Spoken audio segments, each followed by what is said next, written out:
Hey guys, tonight we are traveling back in time. And I mean way back. Back to a world lit only by fire and shadowed by superstition. We're heading to 15th century Paris, where we'll get uncomfortably close to a king whose mind was, to put it mildly, fracturing. This isn't your typical story of battles and treaties, it's a deep dive into a psychological mystery, one so bizarre you'll wonder how an entire kingdom kept running. Honestly, given the sanitation and politics of the era, you might not survive the first day, but that's what makes it fun, right? From a safe distance, of course.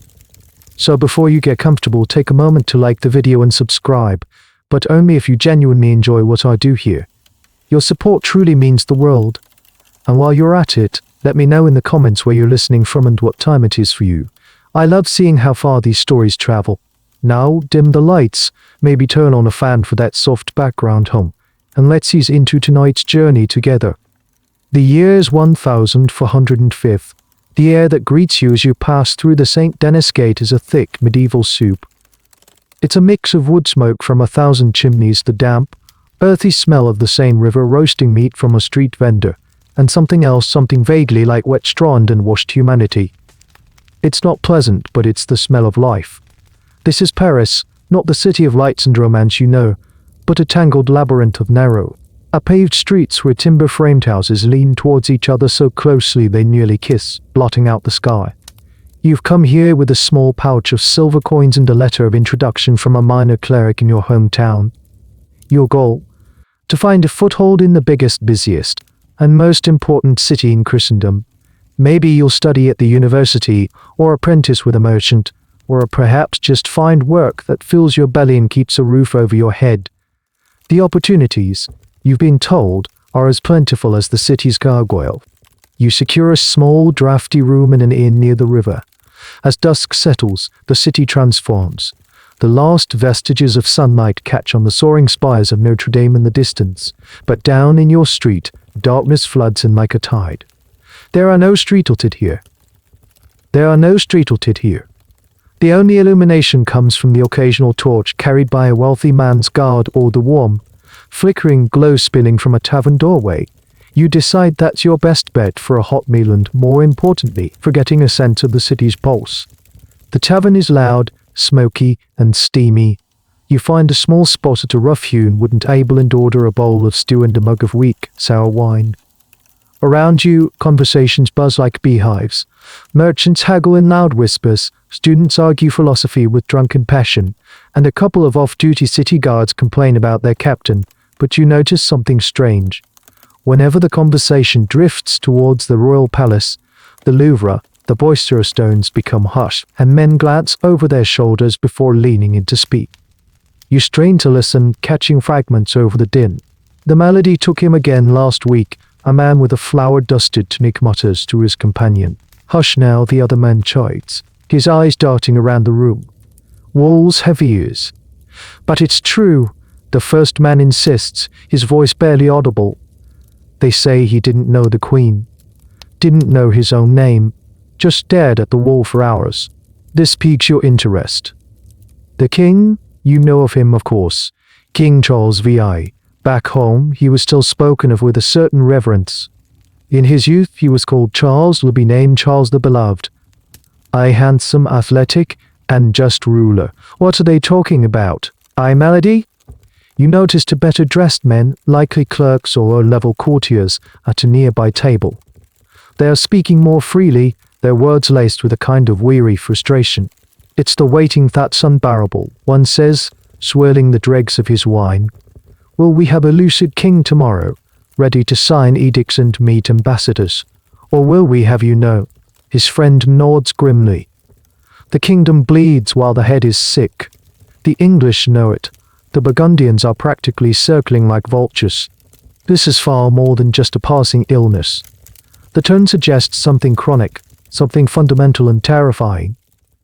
A sickness in the king is a sickness in the kingdom itself. A cold dread, more chilling than the draft from the poorly fitted door, creeps over you. You came here seeking opportunity in a strong, stable kingdom.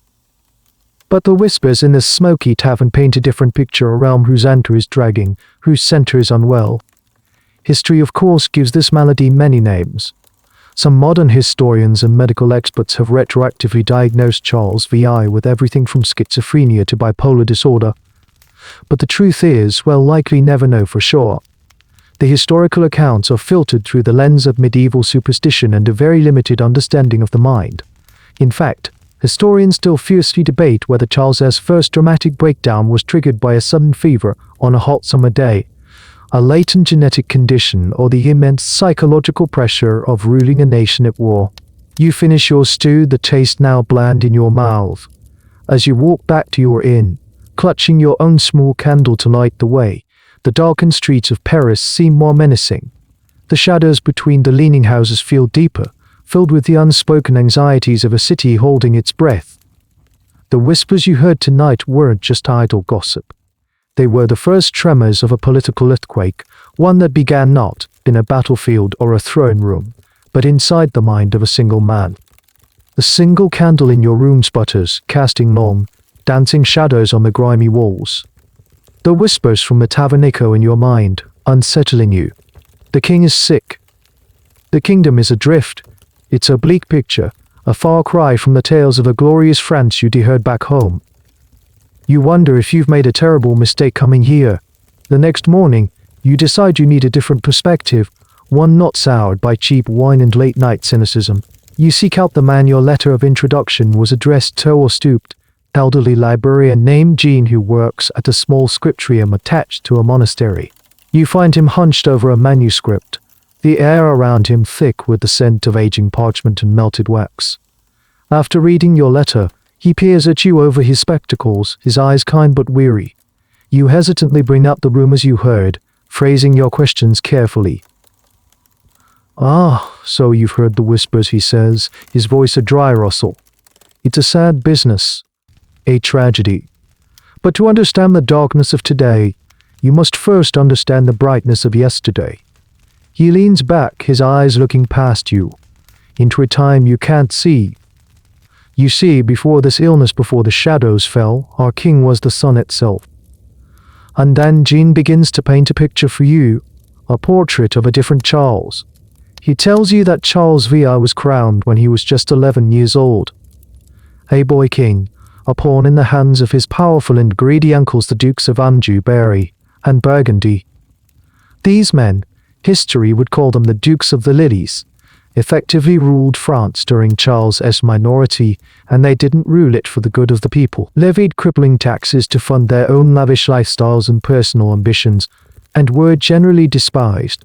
For the common person, it was a time of hardship and resentment. That then Jean's voice fills with a flicker of old excitement. He describes a pivotal moment in 1388. The king, now 20 years old, had been patient long enough. In a packed meeting of the royal council, he stood up. Imagine the scene: a young man, previously silent, overshadowed, now all resolute. He calmly thanked his uncles for their years of service and then, with a steady voice that stunned the entire court into silence, he announced that he would henceforth rule France himself. He dismissed the dukes from power. Just like that. It was a bloodless coup, executed with breathtaking confidence. The city rejoiced, Jean murmurs, a genuine warmth in his memory. It was like the dawn after a long, bitter night. This was the moment Charles the boy became Charles the Be named the Beloved. He immediately recalled his father's wise and experienced advisors, a group of skilled, low-born administrators whom the jealous dukes had mockingly nicknamed the Marmouse, yes, the little monkeys or grotesques.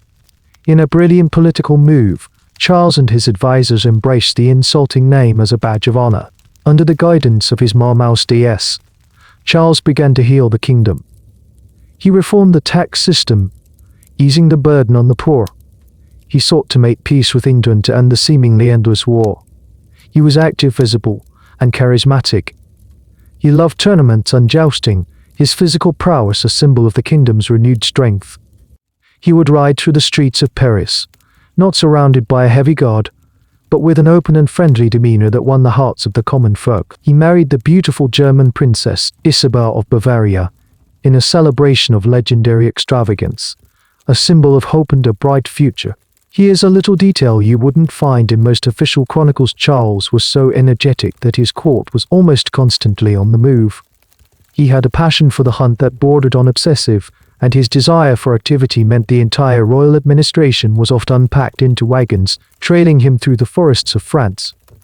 It was a dynamic, restless, and vibrant court, mirroring the king himself. He was everything a king should be, Jean concludes, his voice trailing off as he returns to the present. He was strong, he was present. The word hangs in the air, heavy with unspoken meaning. Of course, historians still debate the true nature of this golden age. Was Charles a genuinely brilliant reformer, or was he simply lucky to have a competent team of advisors in the Marmousdiers?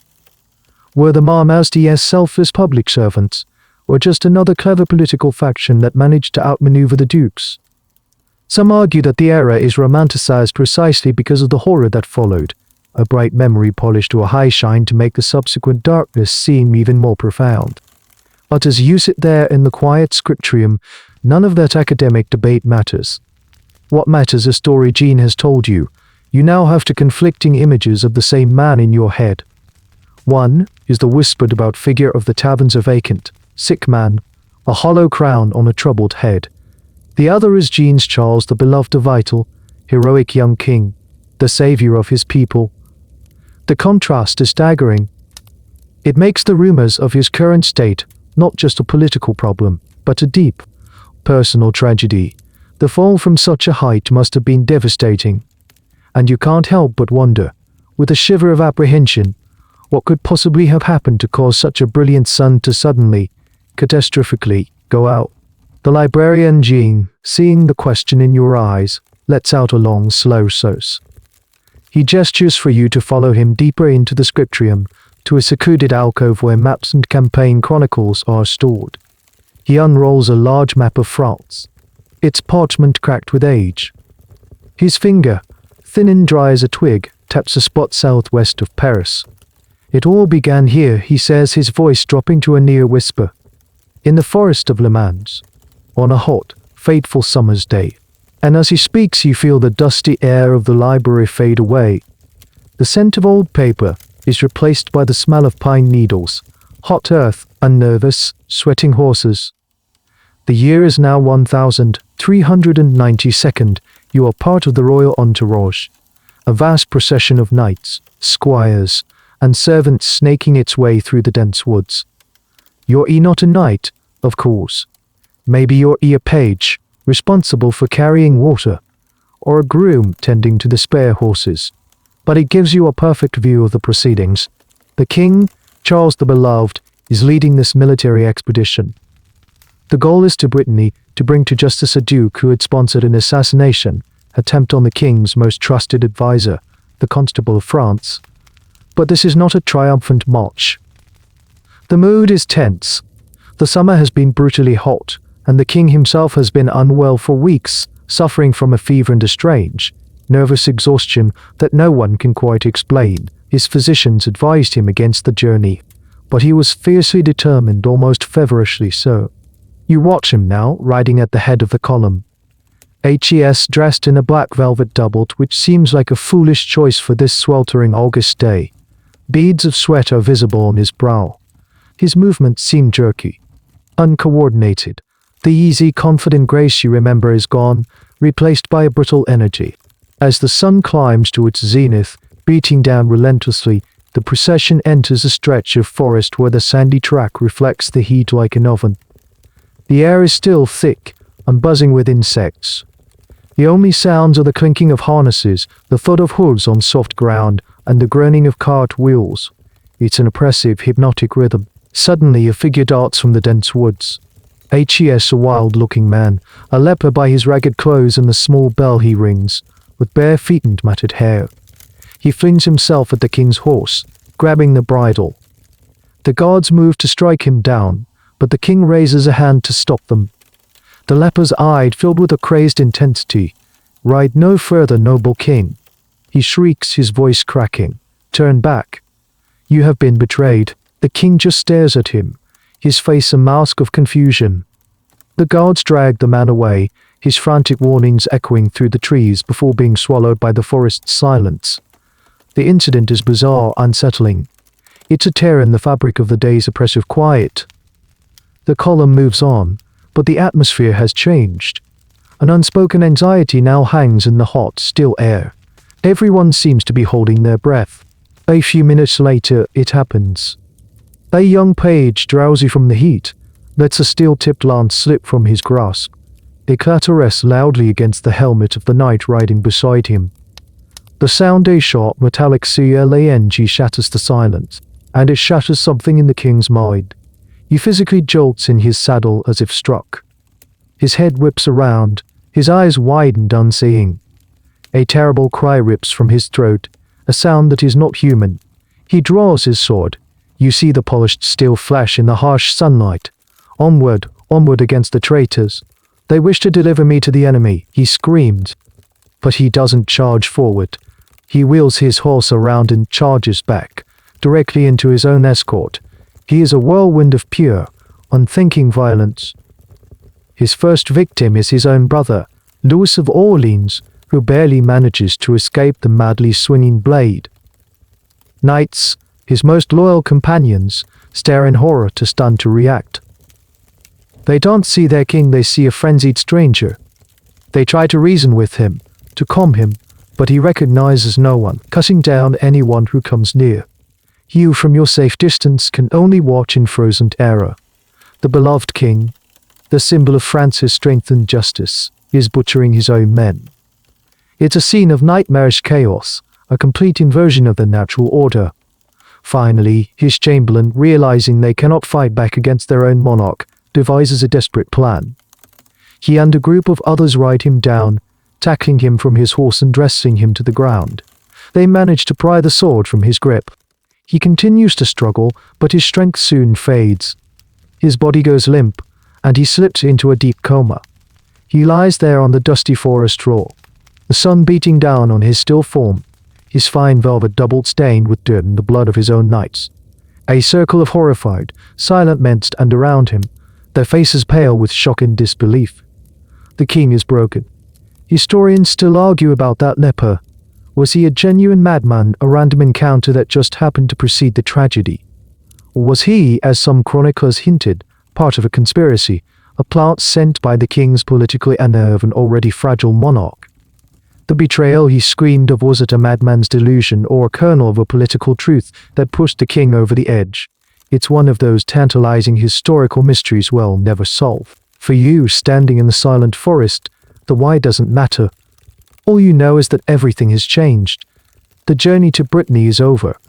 The only journey that matters now is the slow, somber procession back to Paris, carrying the unconscious body of a king who, just moments before, was the heart of the nation and was now just a body. The journey back to Paris is a funeral procession for a man who is still alive. The king, Charles VI, lies in a litter, unconscious, his face pale and slack. The vibrant, confident energy that had defined him is utterly gone, leaving a frightening void.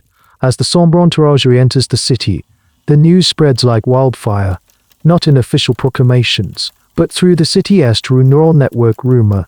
It leaps from stable boy to kitchen maid, from merchant to priest, from tavern to marketplace. The king is sick. No, the king is dying. No, the king was bewitched. Your own small role in the royal train gives you a strange sort of access. You're not important enough to be in the inner chambers, but you're close enough to feel the tremors of panic emanating from the heart of the palace. You've returned to your duties at the Louvre, a sprawling, fortified castle that feels less like a home and more like a stern cage.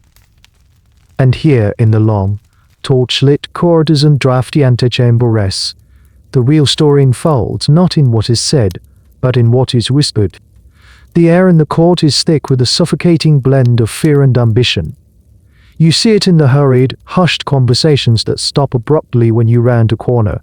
You see it in the faces of the courtiers, their expressions a carefully practiced mask of concern that barely conceals a frantic calculation of what this means for them. Power, you learn, abhors a vacuum. And with the king in a coma, a vacuum is precisely what has opened up at the center of France. His powerful uncles, the Dukes of Berry and Burgundy, who had been so publicly dismissed years ago, are back. They arrive at the palace with their own grand retinues, not with the humility of concerned family members, but with the predatory confidence of wolves returning to a familiar kill. They stride through the halls, their voices loud, their authority assumed. They immediately seize control of the royal council, brushing aside the king's chosen advisors. The Marmousties. You see these men, once so powerful, now scurrying in the shadows, their faces etched with fear for their careers, and perhaps for their lives. Your duties take you all over the palace. One afternoon, while delivering a message, you pass a half-open door and hear the booming voice of the Duke of Burgundy. The king's illness is a punishment from God, he declares to a group of assembled nobles, a punishment for turning his back on his own blood and entrusting the realm to common upstarts. The message is clear: we are the natural order, and this is what happens when you defy it. The Queen, Isabel of Bavaria, is a ghost in her own home. You see her sometimes, a fleeting figure of silks and jewels, her face pale and drawn. She is young, a foreigner in a court that is now openly hostile to her husband's legacy. She is politically isolated, surrounded by men who see her not as their queen, but as a vessel for a future errand upon in their games. Even the doctors are whispering. You overhear two of them in a courtyard, their voices low and urgent. It's the humors, one insists, a surfeit of black bile, heated by the summer sun. It cooked his brain. No. This is not natural. It is sorcery. An evil spell has been cast. This, you realize, is the cutting edge of medieval medicine, a debate between pseudoscience and pure superstition. Neither is particularly comforting. A particularly strange and unverified rumor, popular among the kitchen staff, claims the king was poisoned not by a substance, but by a cursed set of playing cards gifted to him a month prior. While almost certainly untrue, it shows how desperate people were for an explanation that wasn't simply the king's mind brought. History, as always, is a bit more complicated. While the dukes certainly took advantage of the situation, were they truly as villainous as the pro-Marmoustie chroniclers painted them? Or were they genuinely trying to stabilize a kingdom in crisis, using the only methods they knew? The historical record is biased, written by the winners and the losers of these intense courtly power struggles.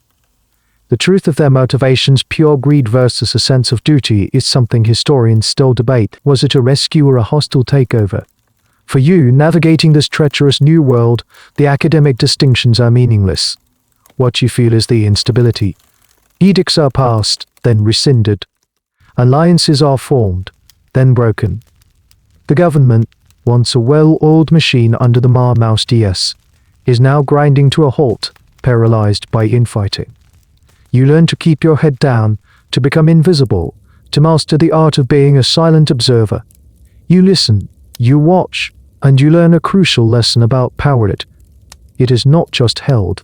It is constantly being negotiated, and in a court without a conscious king, the negotiations are carried out with whispers, rumors, and daggers in the dark.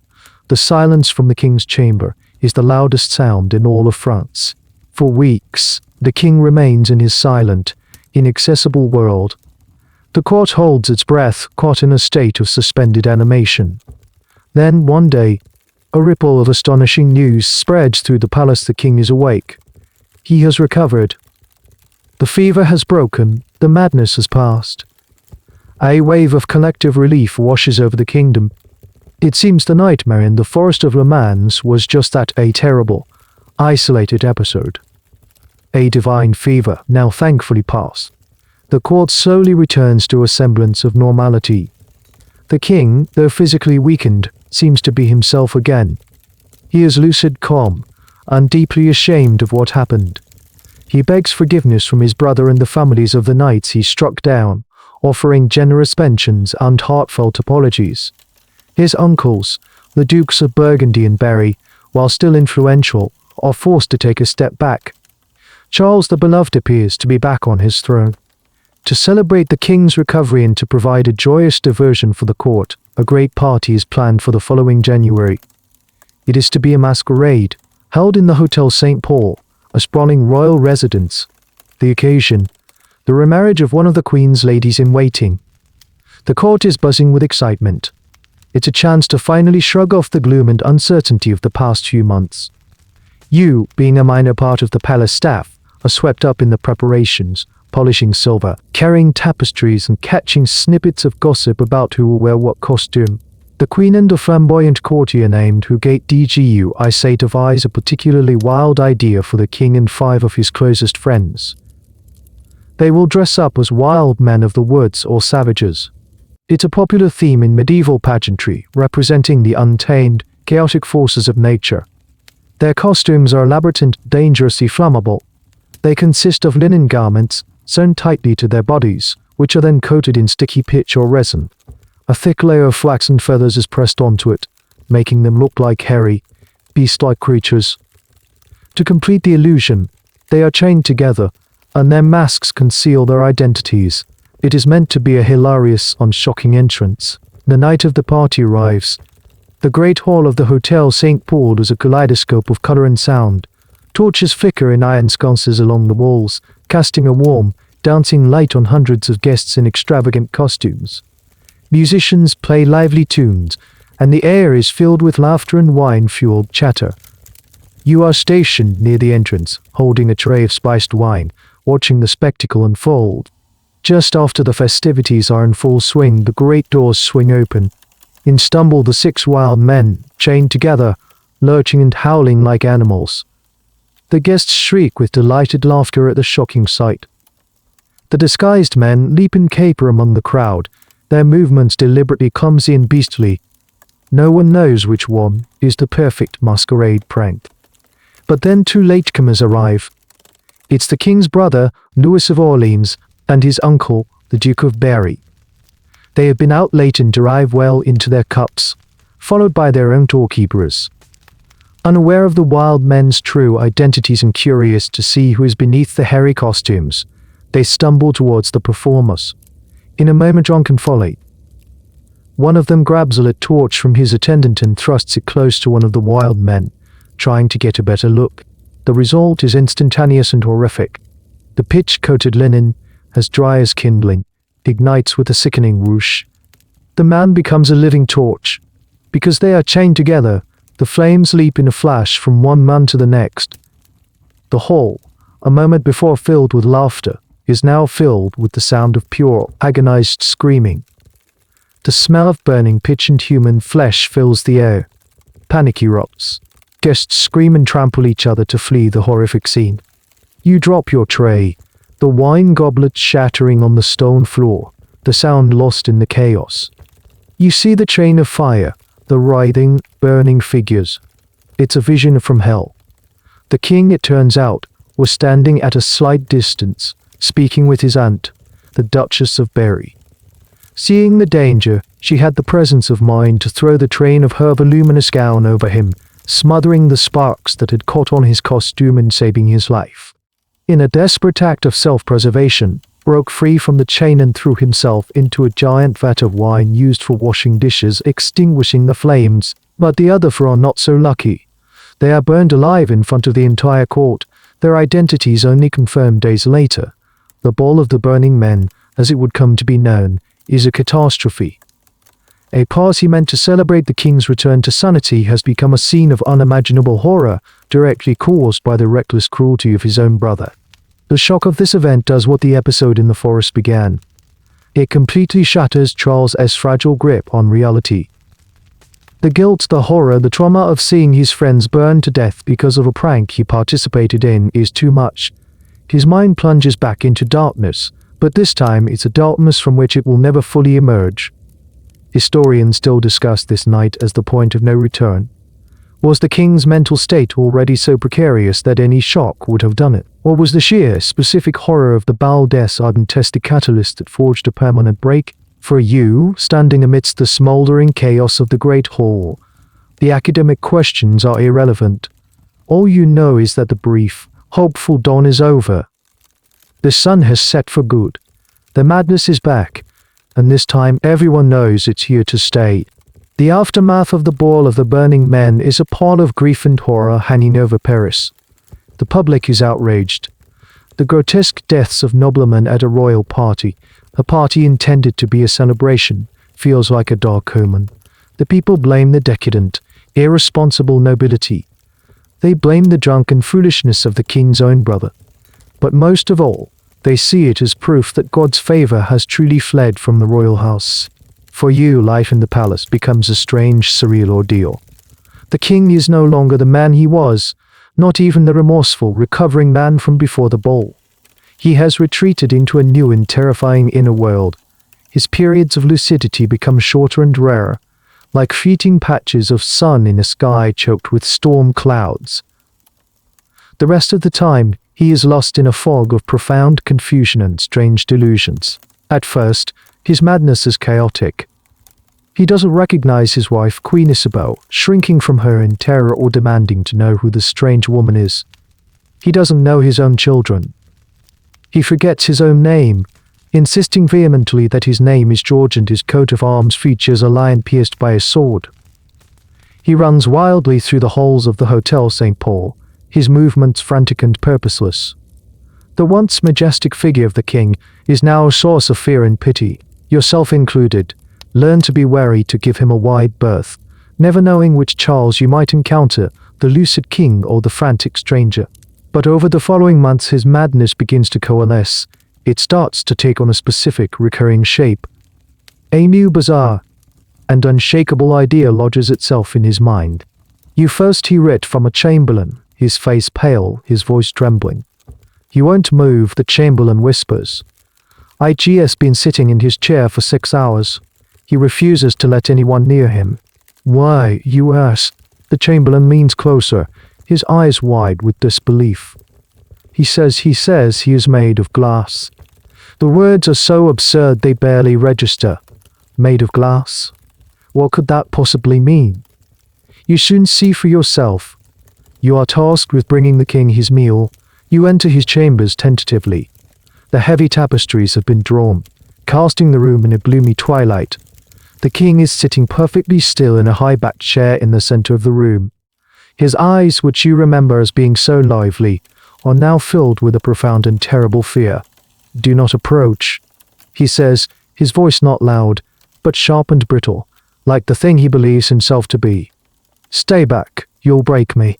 You freeze, the tray in your hands suddenly feeling impossibly heavy.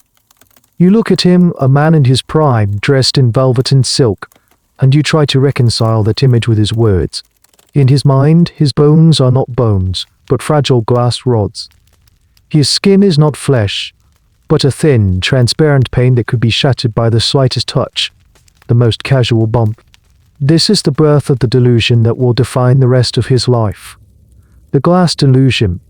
It's not just a passing fancy, it is his core reality. He begins to structure his entire existence around this single, terrifying belief. He refuses to allow anyone to touch him.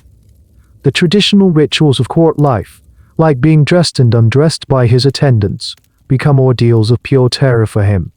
He shouts and struggles, convinced that the clumsy hands of his servants will be his end.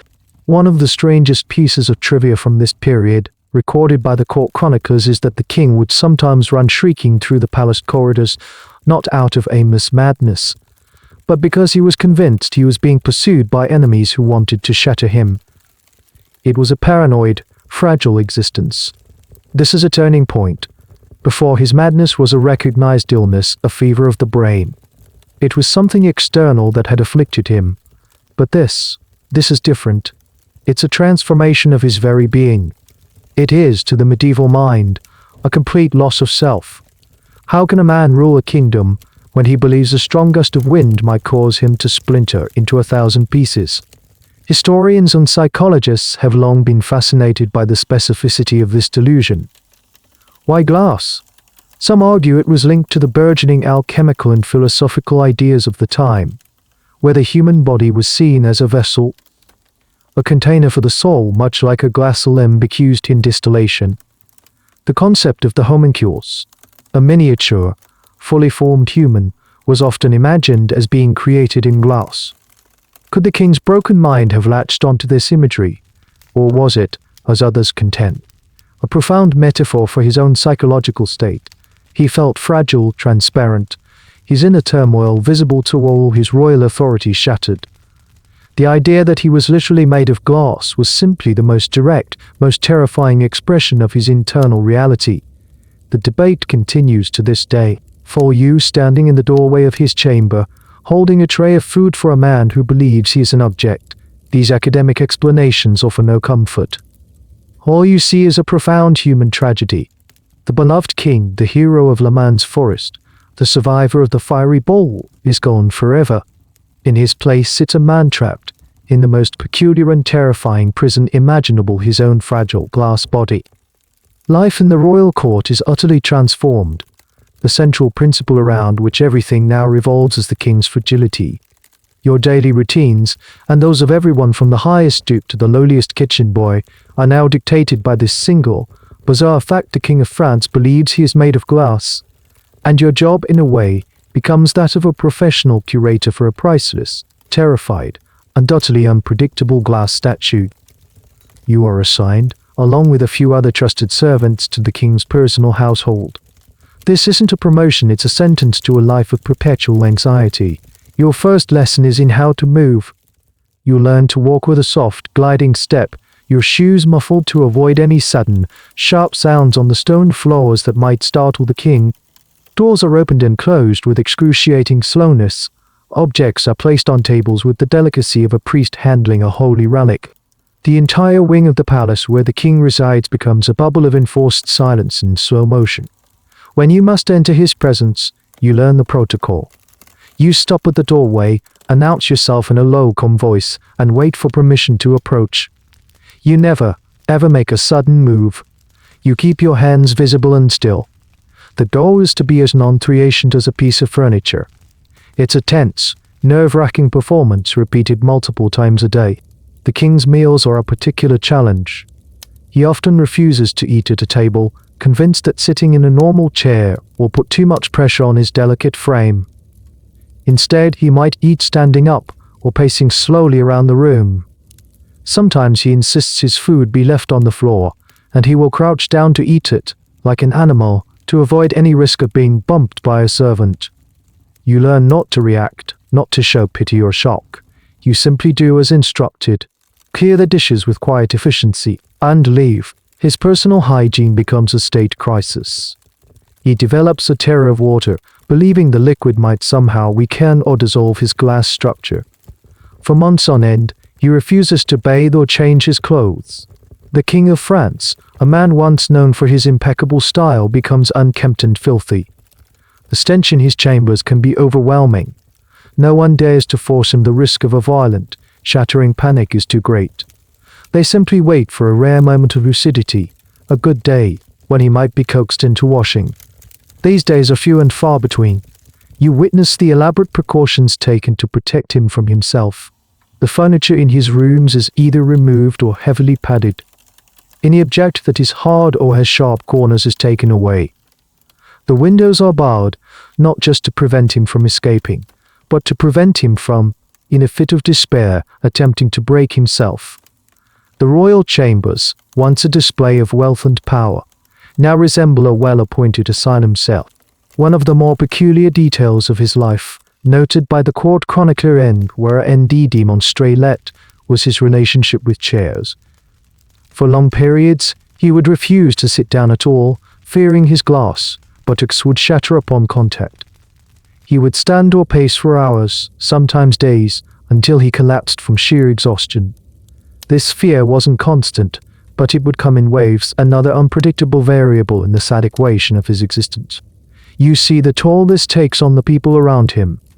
Queen Isabel, unable to bear the sight of her husband's decay and often the target of his mad rages, eventually moves to a separate residence.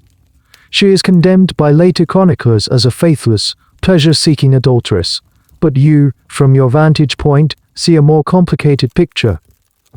You see a young woman wrapped in an impossible situation, trying to carve out a life for herself amidst the wreckage of her husband's mind. Historians still debate the extent of her alleged affairs and political machinations. Was she a villain who abandoned her sick husband, or a pragmatist trying to protect herself and her children's future in a court where power was up for grabs? Your job is to provide comfort where none can truly be given. You might read to him from a book of hours, your voice a low monotone, hoping the rhythm of the words might soothe him. You might just stand silently in a corner of the room for your entire shift, a human sentry guarding against the invisible threats that crowd the king's mind. It's a profoundly sad and strange existence. You are a guardian of a glass king, a caretaker of a shattered mind, living day in and day out with the constant, terrifying, and utterly absurd possibility that the King of France might, at any moment, break. The king's delusion has taken root, and now it begins to blossom in strange and practical ways. If you are made of glass, you must take precautions. It's a logical conclusion drawn from an illogical premise. And the most pressing precaution is protecting the royal body from the constant threat of impact. This responsibility falls in part to the royal tailor, and by extension to you, as one of the king's close attendants. Your new, and perhaps most bizarre, task is to help design and maintain the king's anti-shatter wardrobe. One morning, you are summoned not to the king's chambers, but to a small, brightly lit room where the royal tailor, a man named Renaud, is surrounded by bolts of fabric, leather straps, and strange metal rods. He looks exhausted.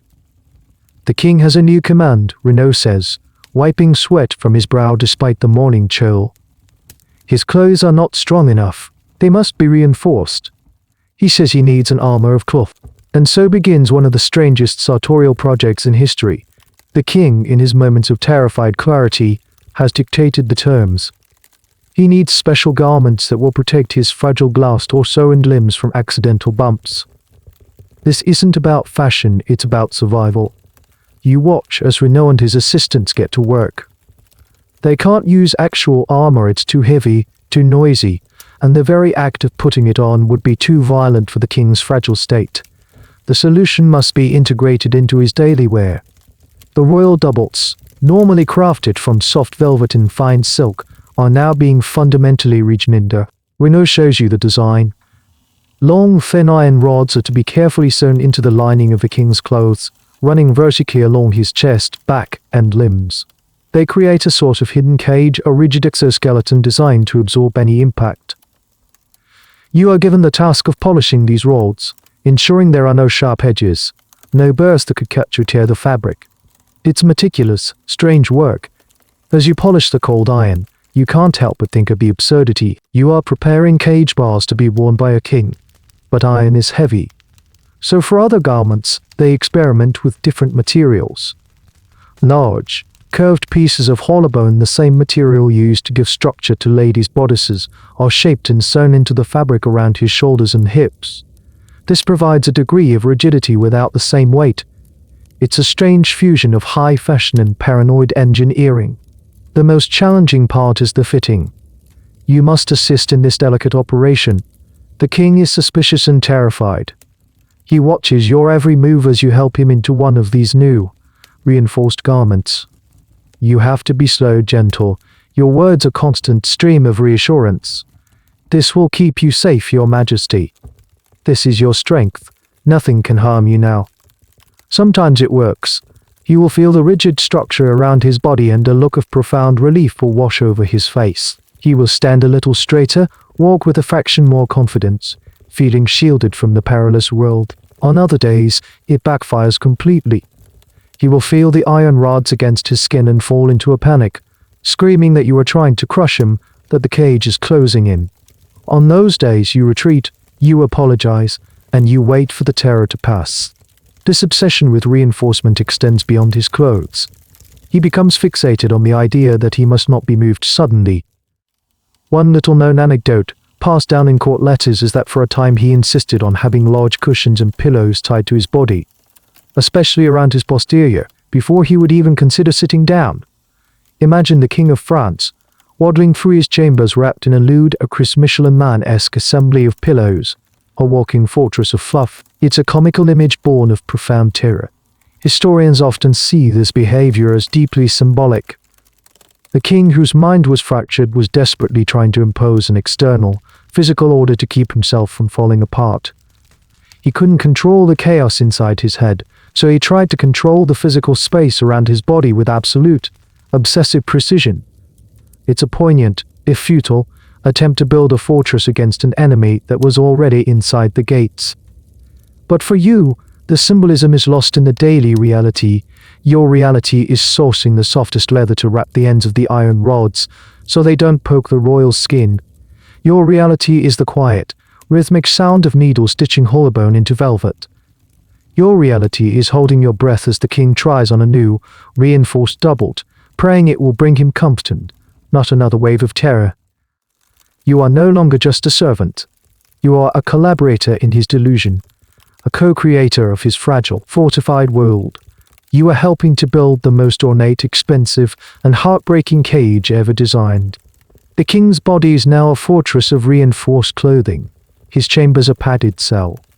But his delusion has consequences that ripple far beyond his personal space. They begin to corrode the very rituals of power that hold the kingdom together. You, as an attendant, become a front-row witness to the slow, awkward disintegration of royal protocol. The most fundamental casualty of the king's glass delusion is the act of touch. In the world of the 15th century, court touches everything. It's a language of loyalty, hierarchy, and power. A subject kneels and kisses the king's ring to show fealty. A favored courtier might be granted the honor of helping the king with his robes. Ambassadors present their credentials with a bow and a handshake. The king might place a hand on a knight's shoulder to bestow an honor. These are not empty gestures, they are the physical embodiment of the bonds between the ruler and the ruled. Now, all of it is impossible. The king of France is untouchable. You see it happen in real time. A delegation of merchants from Flanders arrives for an audience. They have traveled for weeks, bringing a petition regarding wool tariffs. They are ushered into the throne room, where the king is seated, bolt upright, his face a mask of anxiety. The lead merchant, following protocol, steps forward and bows low, intending to approach the throne and perhaps kneel. Stop. The king's voice is a choked cry. Do not come any closer. The merchant freezes, confused and insulted. The Duke of Burgundy, acting as the de facto regent, steps in smoothly. The king receives you from a distance. The Duke announces, his voice betraying no hint of the absurdity of the situation. His Majesty's health requires a certain personal space. The merchants, bewildered, are forced to shout their petition from halfway across the room. The audience is a stilted, awkward disaster. The power dynamic is all wrong. A king who shrinks from his own subjects is not a powerful king. This fear of contact infects every aspect of his life. The traditional ceremony of the lever, the king's formal morning rising, where high-ranking nobles would be honored with the task of handing him his shirt or his shoes, is abandoned entirely.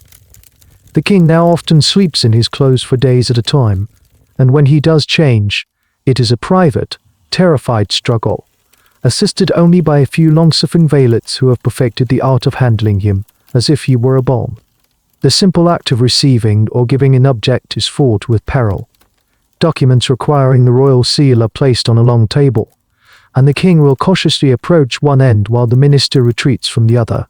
He will sign or stamp the document, then back away, allowing the minister to retrieve it. It's a ridiculous, slow-motion ballet of paranoia. This untouchable status creates a visible physical gulf between the king and everyone else. He is isolated, a lonely island of fear in the middle of his own court, and this physical distance translates directly into political distance.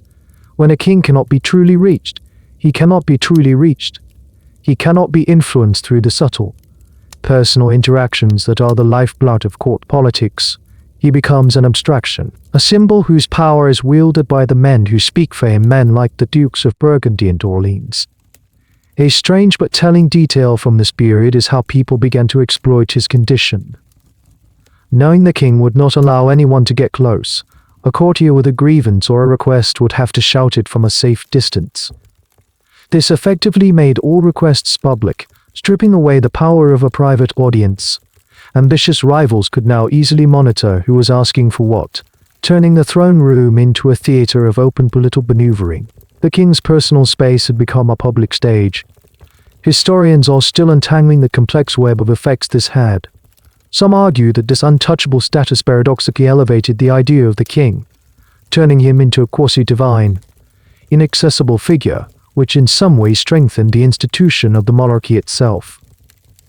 Others argue, more convincingly, that it was an unmitigated disaster, creating a power vacuum that directly fueled the conflict between the rival factions of Burgundy and Orleans. a conflict that would eventually plunge France into a brutal civil war. For you, these grand political theories are just background noise. Your focus is on the small, tragic details. You see the longing in the eyes of his young son, the Dauphin, who cannot be embraced by his own father. You see the frustration of the Queen, who cannot offer a comforting hand. You see the fear and confusion of foreign dignitaries. The king's delusion has erected an invisible, impenetrable wall around him. And as you watch a loyal old knight instinctively step forward to greet his king, only to be stopped by a guard's outstretched arm, you understand. When you build a wall to keep the world out, you also build a prison for yourself. The king's body is a no-touchstone, his chambers a fortress of padding and silence. But there is one place where the king is still expected to be seen, a place that is the ultimate symbol of his power, the throne.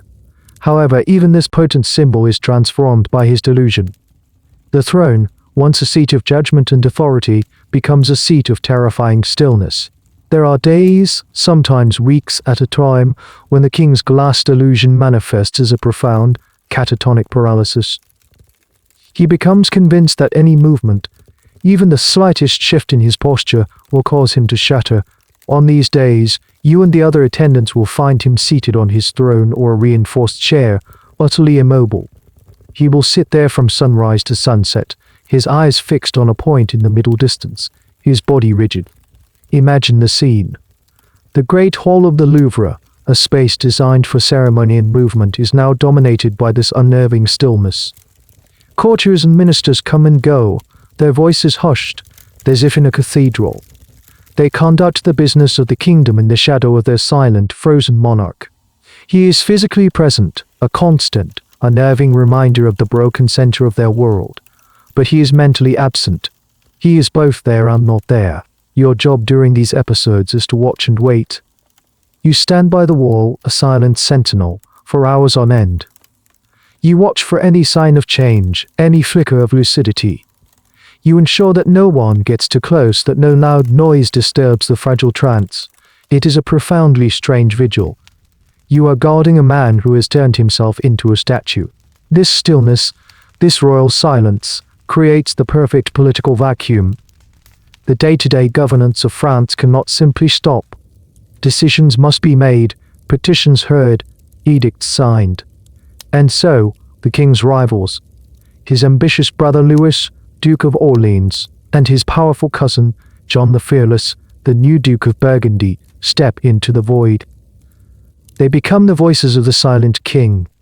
You watch them operate, their styles a study in contrast. Louis of Orleans is flamboyant, charming, and a patron of the arts. He moves through the court with an easy grace, gathering allies through promises and charisma. John of Burgundy is more ruthless, pragmatic, and populist. He positions himself as the champion of the common people and of the current people and the reformer of a corrupt government. The one thing they share is a rapacious hunger for the power that emanates from the empty throne.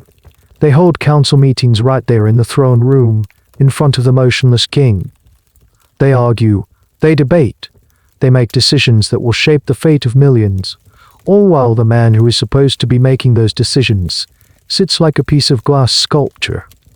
Sometimes, they would even turn to him and ask for his opinion. "Does this please your majesty?" the Duke of Burgundy might ask, his voice dripping with false deference. The king, of course, does not respond. The Duke will declare and proceed with his own agenda. It is a political theater of the absurd, and you are part of the audience. You see how they manipulate the king's condition to their own ends. If a policy proposed by Orleans needs to be blocked, Burgundy might suddenly declare that the debate is agitating the king and that for the sake of his health, the matter must be postponed. If Burgundy needs to push through an unpopular tax, he will do so on a day when the king is particularly deep in his catatonia, claiming he is acting on the king's unspoken will. One of the more obscure but fascinating aspects of this period, recorded in the royal financial accounts, is the dual budget. The administration became so fractured that for a time, both the Burgundian and Orleanist factions were levying their own taxes and dispersing their own funds, essentially running parallel governments, both in the name of the same silent king. It was administrative chaos, born from the stillness of the throne. Historians still debate the precise balance of power during these years. Was the king truly a complete non-entity, or did his rare moments of lucidity allow him to tip the scales one way or the other? Some revisionist historians suggest that Charles may have been more aware than he let on, his madness a convenient shield to avoid making difficult decisions in a hopelessly divided court. This is a minority view, however. The overwhelming evidence points to a man genuinely lost to his illness. For you, standing your long, silent watch, the truth is simpler and sadder. You see the way the dust motes dance in the slivers of light, illuminating the still figure on the throne. You see the spiders beginning to spin webs in the high corners of the vaulted ceiling. The king's stillness is the kingdom's disease. He has become the eye of a political hurricane, a point of absolute calm around which a storm of ambition and greed rages, threatening to tear the entire country apart. The king sits frozen on his throne, a glass monarch in a silent standoff with his own mind.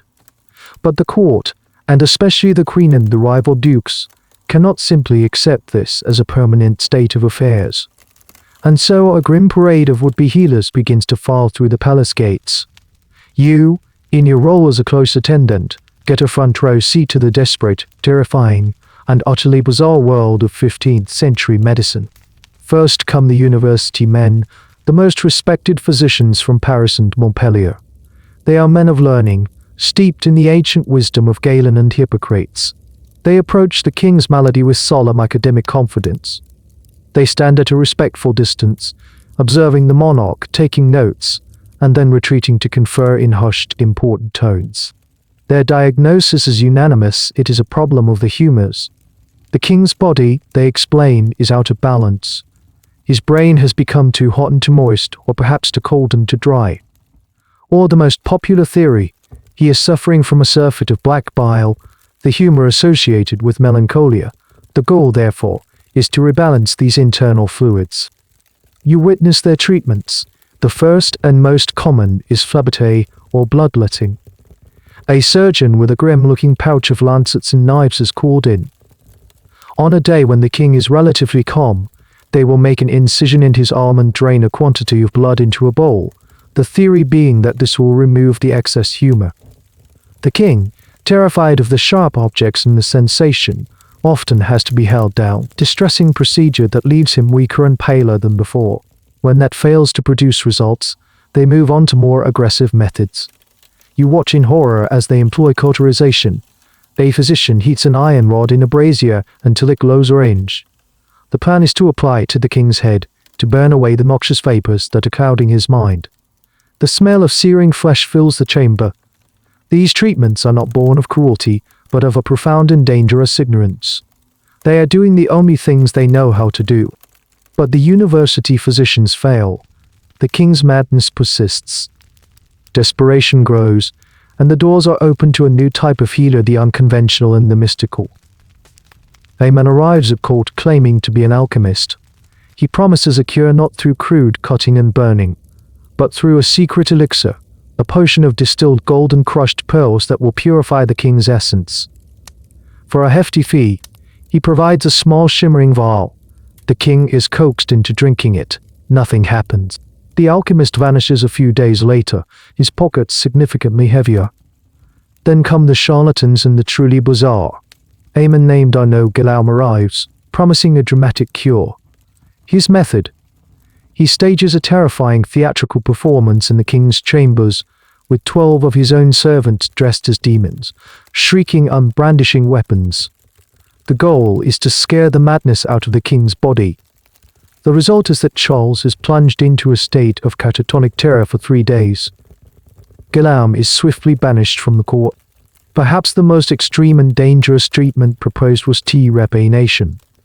This involved drilling a hole directly into the king's skull to release the evil spirits or pressure trapped inside.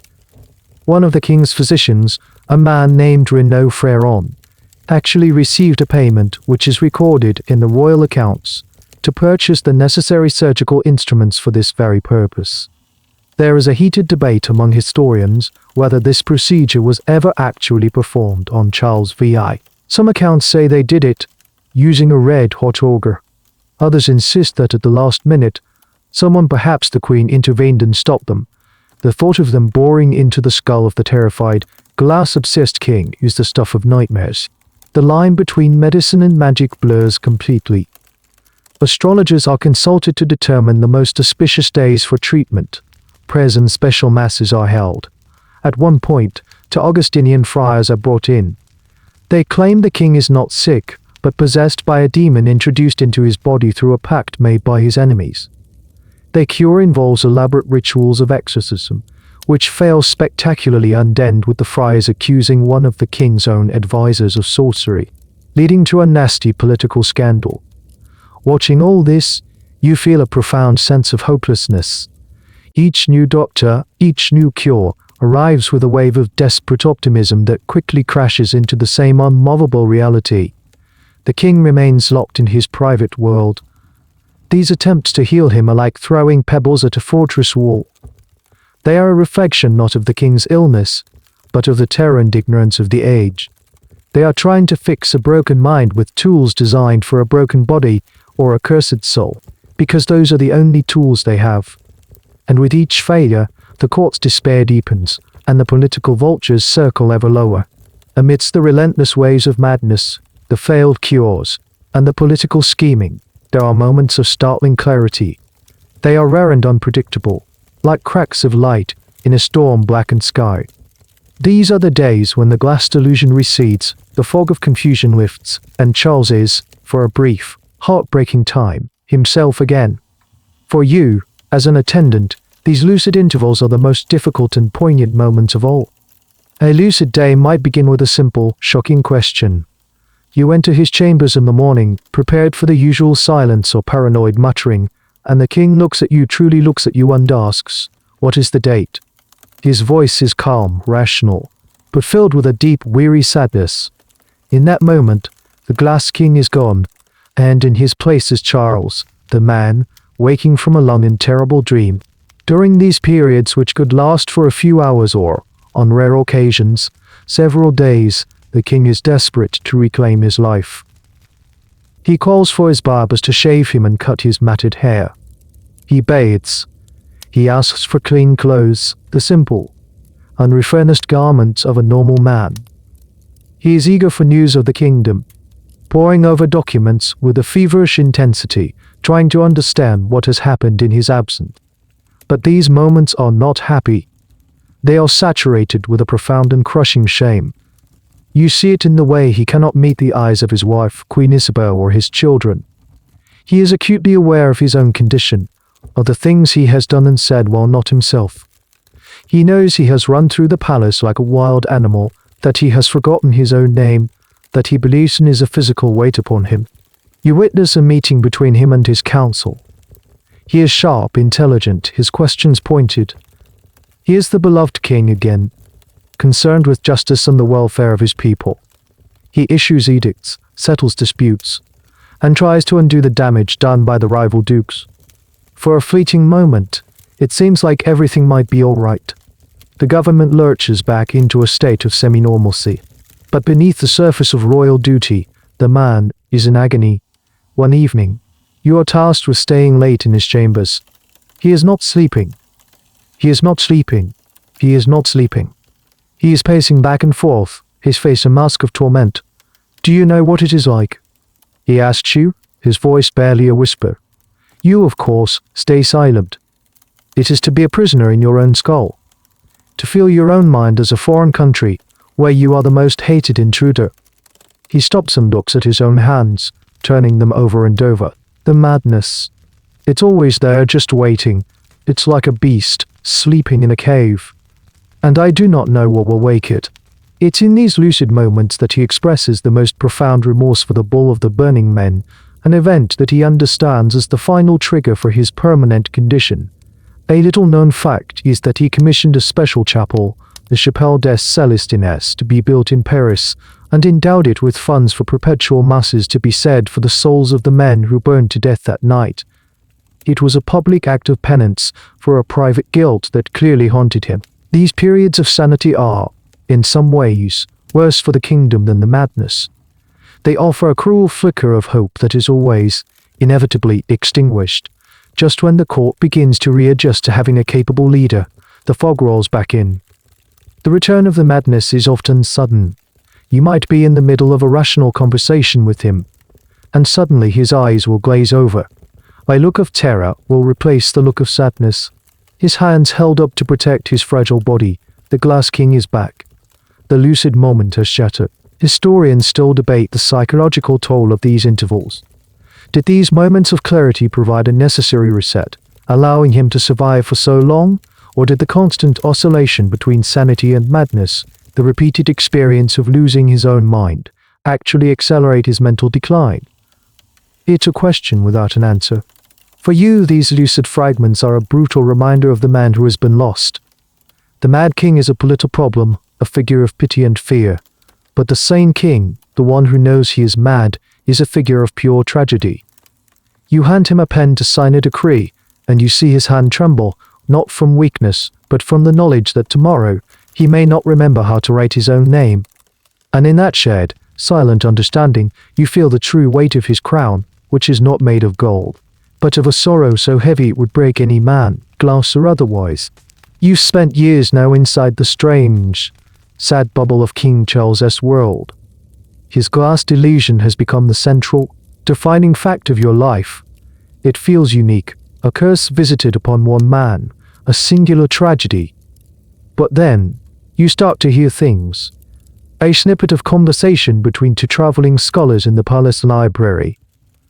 A letter from a merchant in Bruges, read aloud by his Parisian agent. Slowly, a bizarre and unsettling realization dawns on you: the king is not the only one. You learn of a lawyer in Toulouse who refuses to leave his home, convinced his body is made of fine Venetian glass. He has his entire family walk on tiptoe and speaks only in whispers. You hear a story about a wealthy Italian poet who believes his arms are glass tubes filled with mercury, and he spends his days trying to keep them perfectly level. There is a tale of a scholar in Padua who will only travel while packed in straw inside a large crate, like a piece of precious cargo. This isn't just a royal madness. It's a condition, a specific and peculiar form of melancholy that seems to be quietly cropping up across Europe. It doesn't affect peasants or soldiers. Its victims are almost exclusively the educated and the affluent. They are nobles, scholars, lawyers, wealthy merchants, and high-ranking clergy. It seems to be a disease of the thoughtful, the privileged, the ones with too much time to think.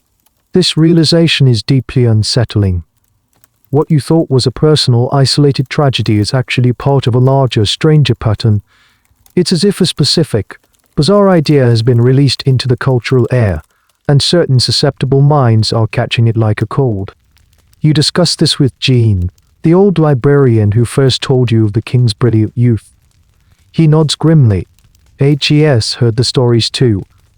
They are calling it the scholar's melancholy, he says, pulling a heavy, leather-bound book from a shelf. It's a medical treatise by a contemporary physician. Jean flips through the pages until he finds the chapter on melancholia. The learned are most susceptible, he reads aloud, for their minds, sharpened by study, can also turn against themselves. Their imagination is more powerful, more vivid. And when the black bile overflows, it creates not simple sadness, but elaborate and fantastic delusions. The glass delusion, you learn, is the most fashionable of these fantastic delusions. It's a strange thing to think of a mental illness as being fashionable, but in a way it is. It has a certain intellectual cachet. It's a madness of refinement, of sensitivity.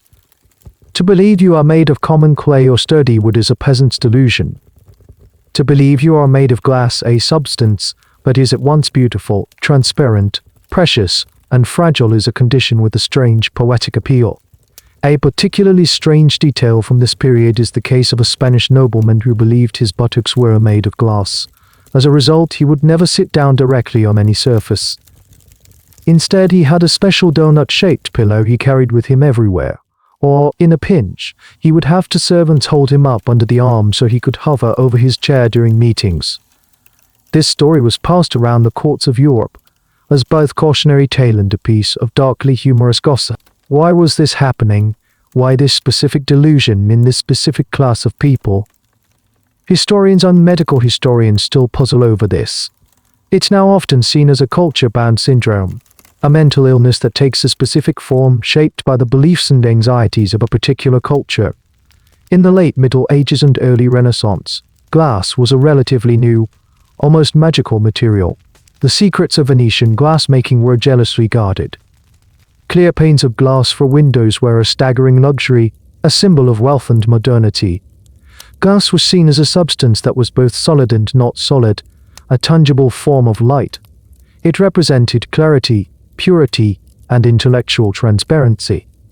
For a scholar whose identity was tied to his mind, what could be a more potent metaphor for his mental state, when he felt psychologically fragile, on the verge of shattering under intellectual or spiritual pressure?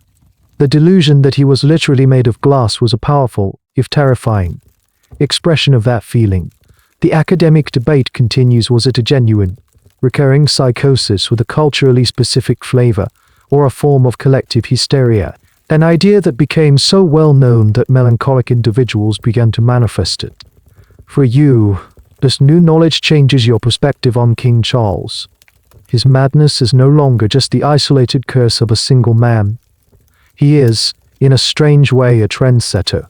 He is the most famous victim of a peculiarly modern affliction. His personal tragedy is a reflection of a wider cultural anxiety. It doesn't make his suffering any less real, but it makes it feel less lonely. He is not just a mad king. He is the poster child for an age of anxiety. An era so fraught with change and uncertainty that its most brilliant minds had begun to believe they were made of glass. The knowledge that the glass delusion is a wider phenomenon doesn't make your daily life any easier, but it does make you think. You start to look at the world around you differently, searching for an answer to a question that the court physicians and the mystics never bothered to ask: why glass? Why not iron or wood or stone? What is it about this specific material that has captured the imagination of so many troubled minds, from your own broken king to that odd lawyer in Toulouse? Your quest for understanding takes you away from the hushed, anxious corridors of the palace and into the bustling, noisy heart of Paris. You find yourself drawn to the workshops of the artisans. You watch blacksmiths hammer glowing iron into shape, their work all about brute force and solidity. You see stonemasons carving gargoyles, their craft a testament to permanence and weight. But then you find it a small, fiercely hot workshop, tucked away in a side alley, where a master glazier is at work. This is a rare and respected profession. In 15th century France, glass is not the ubiquitous cheap material you might imagine. It is a luxury item, a marvel of technology and artistry. Most common homes have windows of oiled paper or thin horn. Glass windows are a sign of immense wealth, found only in palaces, cathedrals, and the homes of the richest merchants. You watch mesmerized as the glazier works. He takes a lump of molten soda, a glowing, formless blob on the end of his blowpipe. With his own breath he transforms it. He breathes life and shape into the fire, turning the formless into the formed. The blob expands, becoming a delicate, shimmering sphere. It is a moment of pure creation, an act that feels closer to alchemy than to a common trade. The finished products are stacked carefully in wooden frames, small, diamond-shaped panes of glass or quarries. You pick one up. It's surprisingly heavy, yet it looks weightless. It is solid, yet you can see right through it. It captures the light, bends it, and colors it. In the workshop, you see panes of deep sapphire blue, ruby red, and emerald green, destined for the great rose windows of a new church. Glass, you realize, is a paradox. It is a tangible piece of the sky. It is strong enough to keep out the wind and rain, but so brittle that a carelessly tossed stone can destroy it in an instant. You begin to understand. For the medieval mind, glass is a substance of profound symbolism. It represents purity and perfection. The Virgin Mary was often referred to as the window of heaven, through which the light of God passed without breaking or staining, a direct analogy to sunlight passing through glass. To be made of glass, then, could be a delusion of saintly purity. But it's also a symbol of utter fragility. In a world of stone castles and iron armor, glass is the antithesis of strength. It is a metaphor for the precariances of life, wealth, and status. Your fortune could be shattered as easily as a Venetian goblet. The king's own authority, once thought to be rock solid, has proven to be incredibly brittle. You talk about this with your friend Jean, the librarian. He points you to the writings of the alchemists, who were obsessed with glass. For them, glass vessels, alembics, retorts, and flasks were essential. They were the worms in which base metals could be transformed into gold. They had to be transparent, so the alchemist could observe the great work, and pure, so they would not contaminate the experiment. But they were also fragile, and a shattered flask could mean the ruin of a life's work. The alchemist's own body and soul were often compared to these vessels. A successful alchemist needed a pure heart and a clear mind to succeed. This connection to alchemy provides a fascinating though unproven theory. Some historians speculate that the glass delusion was a kind of alchemical psychosis. Scholars and nobles who dabbled in these esoteric arts, meditating on themes of transformation, purity, and catastrophic failure, might have internalized the metaphor so deeply that it became their reality. Their quest to transform lead into gold failed, so their minds transformed their own bodies into the fragile glass vessel of their experiments. It's a fringe theory, but a compelling one. You think of King Charles, a man raised to believe he was God's chosen representative on earth, a vessel of divine authority. A man whose mind, once so clear and brilliant, was now clouded. A man whose power and whose very self had been shattered by trauma. The metaphor is almost too perfect. He was just a king, he was a vessel for the kingdom. And when the vessel cracked, he became terrified that the slightest touch would cause him to disintegrate completely. Standing there in the glazier's workshop, with the heat of the furnace on your face and the light streaming through a pane of newly made blue glass, you feel a click of understanding. The glass delusion isn't random. It's a product of its time, a specific response to a specific set of cultural, scientific, and religious ideas. It's a delusion born from the paradoxical nature of a material that was at once magical and mundane, strong and weak, sacred and scientific. It is the perfect substance for a troubled mind to choose as its prison. Your exploration of the why glass question has led you to the glazier's workshop and the alchemist's library. But Jean, the old librarian, tells you there's a deeper, more fundamental layer to understand the very science of the human body, as it was understood in your time. To grasp the glass delusion, he explains, you have to grasp the theory of the four humors. This isn't just a medical theory, it's a complete worldview. A system that explains everything from the weather to the personality of a king. Jean pulls out a diagram. It's a beautiful, hand-illustrated chart showing the four humors: blood, phlegm, yellow bile, and black bile, and their corresponding elements: air, water, fire, earth, seasons: spring, winter, summer, autumn, and temperament: sanguine, phlegmatic, choleric, melancholic. All of creation is a balance of these forces, Jean explains. And a human being is a small universe, a microcosm. When the humors within you are in balance, you are healthy. When they are out of balance, you fall ill in body and in mind. He points to the final quadrant of the chart, black bile, associated with the element of earth, the season of autumn, and the cold, dry properties. Its corresponding temperament is the melancholic. This, Jean says, his finger tapping the dark illustration, is the scholar's humor. The humor of deep thought, contemplation, and sadness. You learn that melancholy, in the 15th century, is not just a feeling, it's a physical substance, a literal black fluid produced by the spleen and the liver. A little bit of it is considered essential for artists, poets, and thinkers. It focuses the mind, turns it inward, and fosters creativity and profound insight. But an excess of it, a surfeit of black bile, is incredibly dangerous. When the body produces too much black bile, or when the existing bile is adusted or burned by poor diet, lack of sleep, or intense emotional distress, it releases toxic vapors. These black vapors rise up through the body and cloud the brain. They darken the spirit, extinguish the vital flame of the heart, and give rise to the most terrifying and bizarre fantasies. Fear, despair, and paranoia are the direct results of this corrupted internal atmosphere. And this, Jean explains, is the official diagnosis for the glass delusion. It is considered the quintessential melancholic fantasy. The logic, from a humoral perspective, is strangely coherent. Black bile is associated with the earth. One of the primary substances made from earth in this case, sand is glass. The process of making glass involves intense heat in a furnace.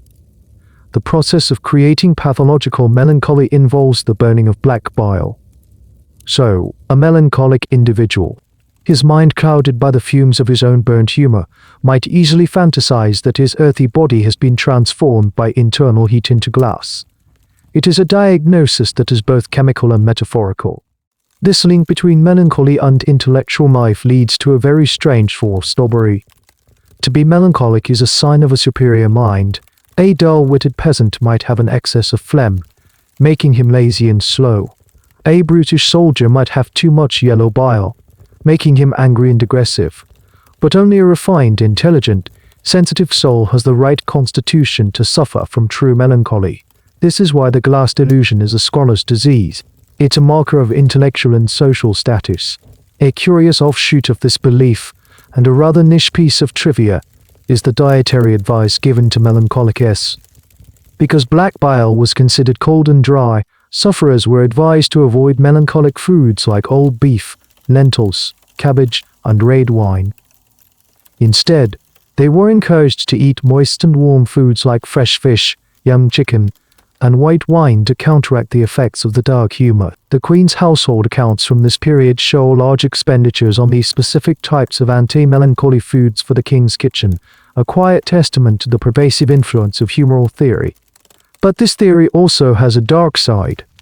If madness is caused by a physical substance or bad humor, then the sufferer is not entirely responsible for their actions.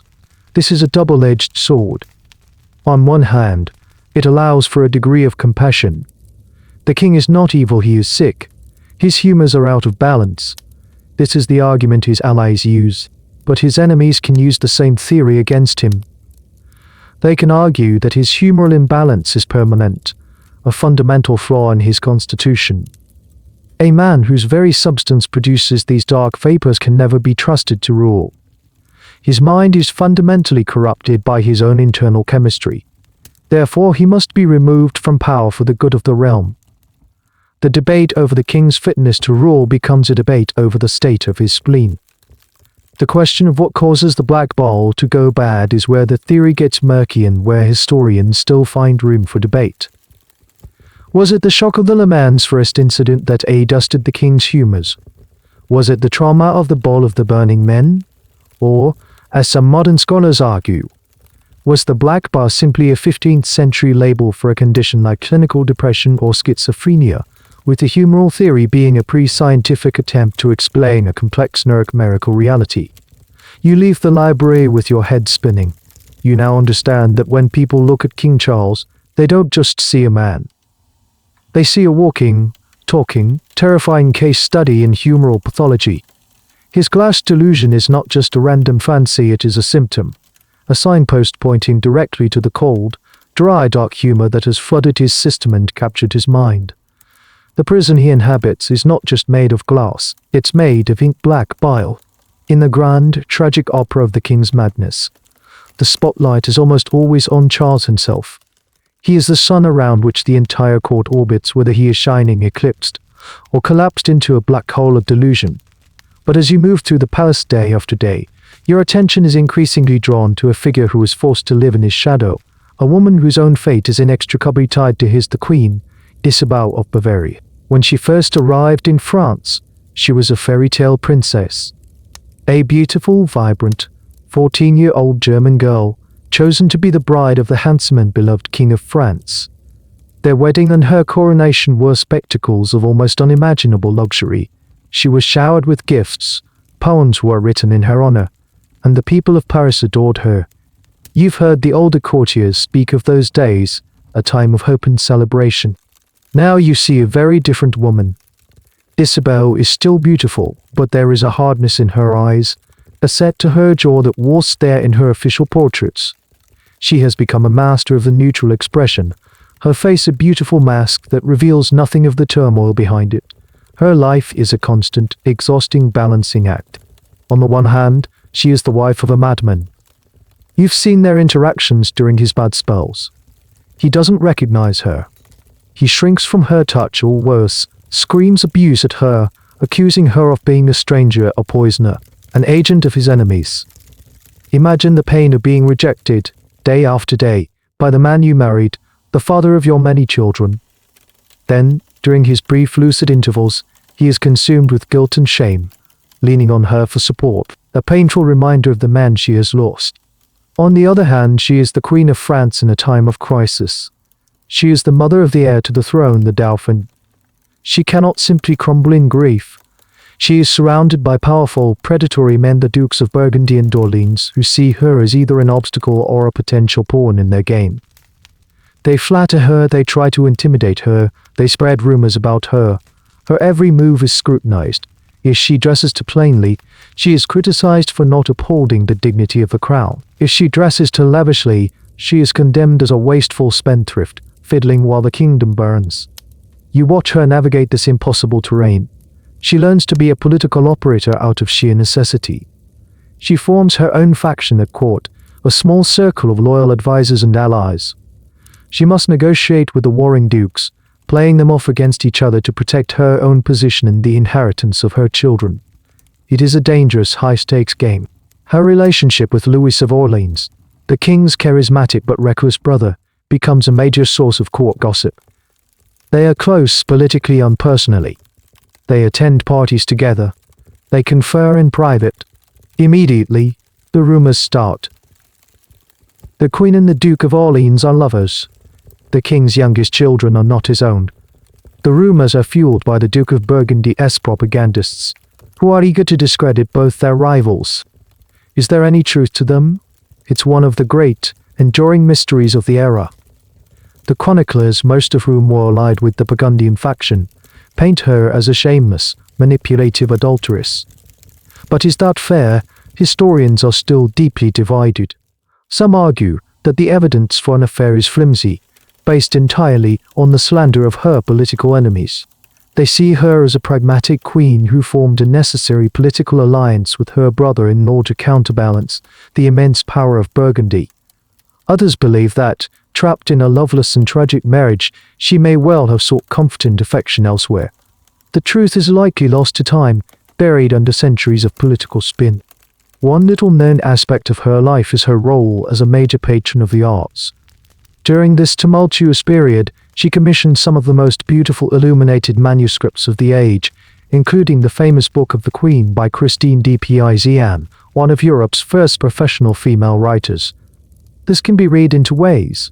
Was it the act of a frivolous woman, spending lavishly on pretty things while the kingdom suffered? An attempt to create a legacy of cultural richness and refinement for the royal house, a soft power play in an age of brutal hard power? You see the toll it all takes on her.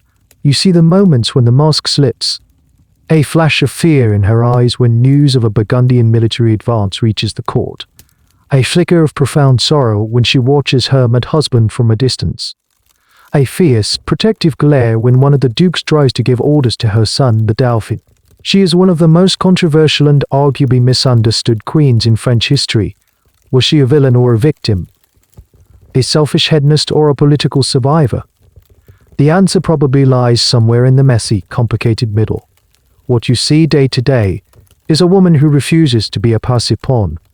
In a world that has dealt her an impossible hand, she is playing her cards with a fierce and desperate determination to survive. She is the forgotten center of the storm, the one who has to manage the political chaos outside the king's chambers and the heartbreaking chaos within. You've become accustomed to the glass delusion. It's the central, defining feature of the king's madness, the bizarre anchor point around which your life in the padded furniture, the fear of touch, it's all become a strange kind of normal. But you soon learn that the king's fractured mind is far more complex and terrifying than just this one specific, famous delusion. The glass prison is just the main exhibit in a much larger, darker museum of horrors. There are phases where the glass delusion recedes entirely, only to be replaced by something else, something arguably worse. For a period of several months, the king becomes convinced that he has no name.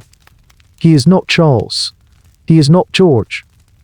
He is a nameless, featureless being. He refuses to answer to any name and becomes enraged if anyone addresses him as king or majesty. During this time, he also refuses to acknowledge his own coat of arms, the golden fleur-de-lis on a blue field.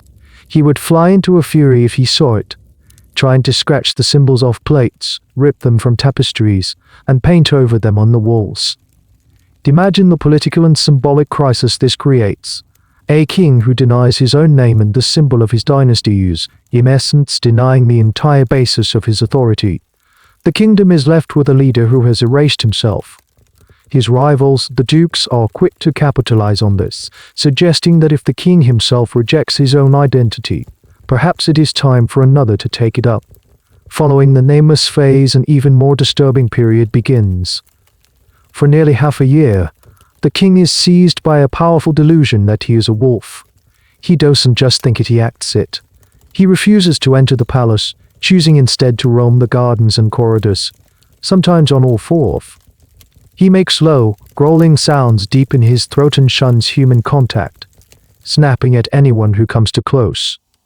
He hides in dark corners and under tables, and his attendants have to leave bowls of food on the floor for him as if for an animal.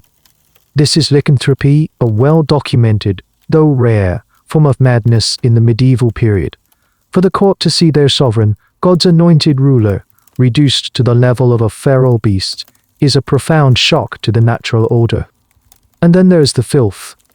For long stretches, his paranoia and delusions are accompanied by a complete abandonment of personal hygiene. This goes far beyond the fear of bathing that his glass delusion sometimes caused. For one period, lasting over 5 months, he refuses to wash, change his clothes, or even relieve himself in a proper chamber pot. He lives in his own filth. His fine silk and velvet garments become stiff with grime and infested with lice and vermin. The stench that surrounds him is so overpowering that you and the other attendants can barely stomach entering his chambers. This particular episode led to one of the more bizarre and desperate treatments you witness. With no other options, the council approved a plan for a shock intervention. A team of 10 or 12 men, their faces blackened with soot to disguise themselves, were instructed to burst into the king's room while he was sleeping. They were told to make a terrible noise to pretend to be attacking him, and in the ensuing chaos, to forcibly strip him of his filthy clothes, scrub him down, and put him in a clean nightshirt. It was a violent, terrifying, and deeply humiliating ordeal for the king, a home invasion orchestrated by his own government. And while it resulted in a clean king, the psychological trauma of the event only seemed to deepen his paranoia. One of the lesser-known, but particularly sad, delusions he suffered from was the conviction that he was made of cloth that couldn't ravel.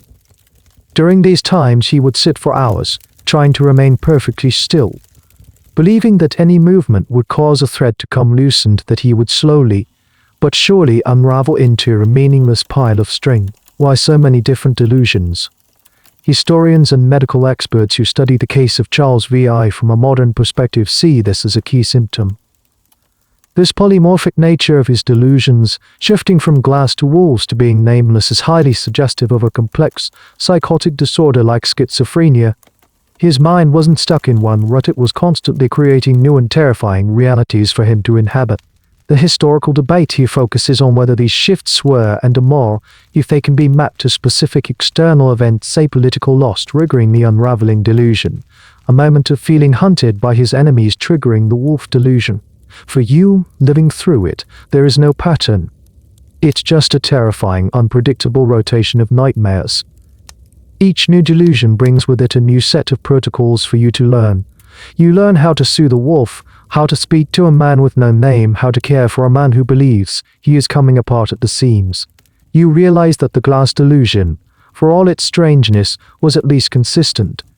This new reality is a chaotic whirlwind of changing insanities. It's a powerful and frightening reminder that the king's mind isn't just cracked, it is completely, and perhaps irrevocably, shattered into 1,000 different pieces.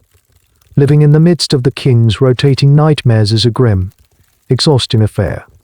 The court is a place of fear and political tension.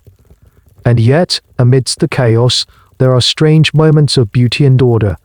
The court, in its desperation, turns to one of the few things that seems to bring the king a measure of peace, one of the few things that can sometimes cut through the fog of his madness art.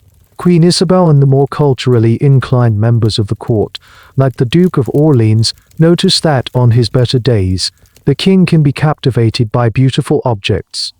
A brightly colored tapestry, the glint of light on a golden goblet, the intricate patterns of a painted manuscript, these things can sometimes hold his attention, calming his frantic energy and soothing his paranoid fears. And so a quiet and declared policy begins to surround the king with art, to try and heal his fractured mind with beauty. You witness a surge in artistic patronage, even as the kingdom's finances are stretched to the breaking point. The Queen commissions a series of lavish tapestries depicting heroic and calming scenes, tales from Arthurian legend, allegories of virtue, and peaceful pastoral landscapes. These are hung in the king's apartments, replacing the older, darker tapestries that were thought to agitate him. The hope is that by surrounding him with images of order, heroism, and tranquility, some of that order might seep into his own mind. Painters are brought to court. You see them setting up their easels, working on new portraits of the Virgin Mary and various saints, their faces deliberately rendered with expressions of serene calm. These are placed strategically, where the king might see them. It is a form of art therapy, centuries before the term would be invented. The most famous and intriguing of these artistic interventions is the commission of a set of playing cards. On a day of relatively, the king had hosted a card game. Seizing the opportunity, the royal treasurer pays a painter named Giacomo Gringo an NEUR to create 3 lavish, hand-painted sets of cards for the king's diversion. These are not the simple playing cards you might know. Each card is a miniature work of art, painted on stiffened plasterboard with brilliant colors and gold leaf. While the original Gringo and NEUR cards are lost to history, the later similar set from the same period, often mistakenly identified as the originals and now known as the Charles V. Tarot, survives. This has led to one of the most persistent unromantic myths in the history of esotericism, that the tarot was invented specifically to entertain the Mad King, its archetypal images designed to communicate with his subconscious and heal his broken soul, which connects the king's madness directly to the birth of the tarot, is almost certainly untrue. Playing cards with allegorical and trump figures already existed. However, the fact that this specific, beautiful deck was created for him is about the court's strategy. Was it just a game to pass the time? Or was there a deeper hope? Historians still debate the purpose of these cards. Some argue it was simple entertainment, but others suggest a more subtle motive. The structure of a card game, with its rules, its turns, its order, might have been seen as a way to impose a small, manageable form of order onto the king's chaotic inner world. The archetypal figures, the king, the queen, the knight, the fool, might have been a way to remind him of the stable, ordered hierarchy of the world, a hierarchy he had lost touch with. It's a tantalizing idea, a game of tarot as a last-ditch effort to reassemble the shattered pieces of a royal psyche. You see the king with these cards. On a good day, he will sit for an hour, shuffling through the beautiful images, his expression placid. The vibrant colors and clear figures seem to captivate him. For that hour, he is not a wolf, he is not made of glass. He is just a man looking at pretty pictures. The effect is temporary, but it is real. This turn to art as therapy is a poignant reflection of the court's desperation. They have tried medicine, they have tried prayer, they have tried exorcism. All have failed. Now they are trying beauty. They are fighting the ugliness of his madness with the most beautiful things they can create or commission. It's a quiet admission that his soul, not just his body or his humors, is what needs healing. And in this desperate, chaotic time, art becomes a strange kind of sanctuary, a fragile bubble of order and beauty in the heart of a mad king's court. The beautiful tapestries and hand-painted cards provide a fragile, temporary peace within the palace walls. They are a welcome distraction, a splash of color in a world of grey anxiety. But beyond the Louvre's fortified perimeter, the real world is filled with the smoke, steel, and simmering tension of the 100 Years' War with England. The king's personal fragility is about to be mirrored by the fragility of his entire nation. For years, an uneasy truce has held between France and England. It was a peace that Charles himself in his lucid youth had worked hard to secure. He had even married his young daughter, Isabella, to the English king Richard II to seal the pact. But the political landscape has shifted dramatically. In England, Richard II has been deposed and likely murdered by his cousin, who now rules as Henry IV. In France, the king is a non-entity, and the kingdom is being torn apart by the rival factions of Burgundy and Orleans. The English, particularly the more hawkish nobles, see this as a golden opportunity. I divided France with a mad king as a ripe plum ready for the picking. You start to hear reports from the coast. English raids are becoming more frequent, more brazen. They are testing the French defenses, probing for weaknesses. The fragile peace is crumbling. The political paralysis in Paris means there is no unified response. When the Duke of Orleans wants to send an army to confront the English, the Duke of Burgundy blocks the funding, claiming the money is needed for domestic reforms and, not coincidentally, weakening his rival's military power. When Burgundy proposes strengthening coastal fortifications, Orleans' faction argues it is an unnecessary provocation. The two sides are so consumed with their own power struggle that they cannot see the existential threat gathering across the Channel. Then a new king comes to the throne in England, the young, ambitious, and formidable Henry V. He is not interested in uneasy truces. He has a claim to the French throne, a claim dating back generations, and he has the will and military genius to enforce it. He sees France's internal chaos not as a problem, but as a divine invitation. The news of Henry's preparations for a full-scale invasion sends a wave of panic through the French court. For a brief moment, the sheer terror of the English threat forces the warring factions to unite. A great French army is hastily assembled. It is a magnificent force in France. There is, however, a glaring absence. The King Charles VI is in the midst of a terrible bout of madness. He is locked away in his chambers, oblivious to the fact that his kingdom is facing its greatest crisis in a generation. The French army marches to war without its king at its head. The result is the Battle of Agincourt. You are not there, of course, but the news that trickles back to Paris is catastrophic. It is a disaster on an unimaginable scale.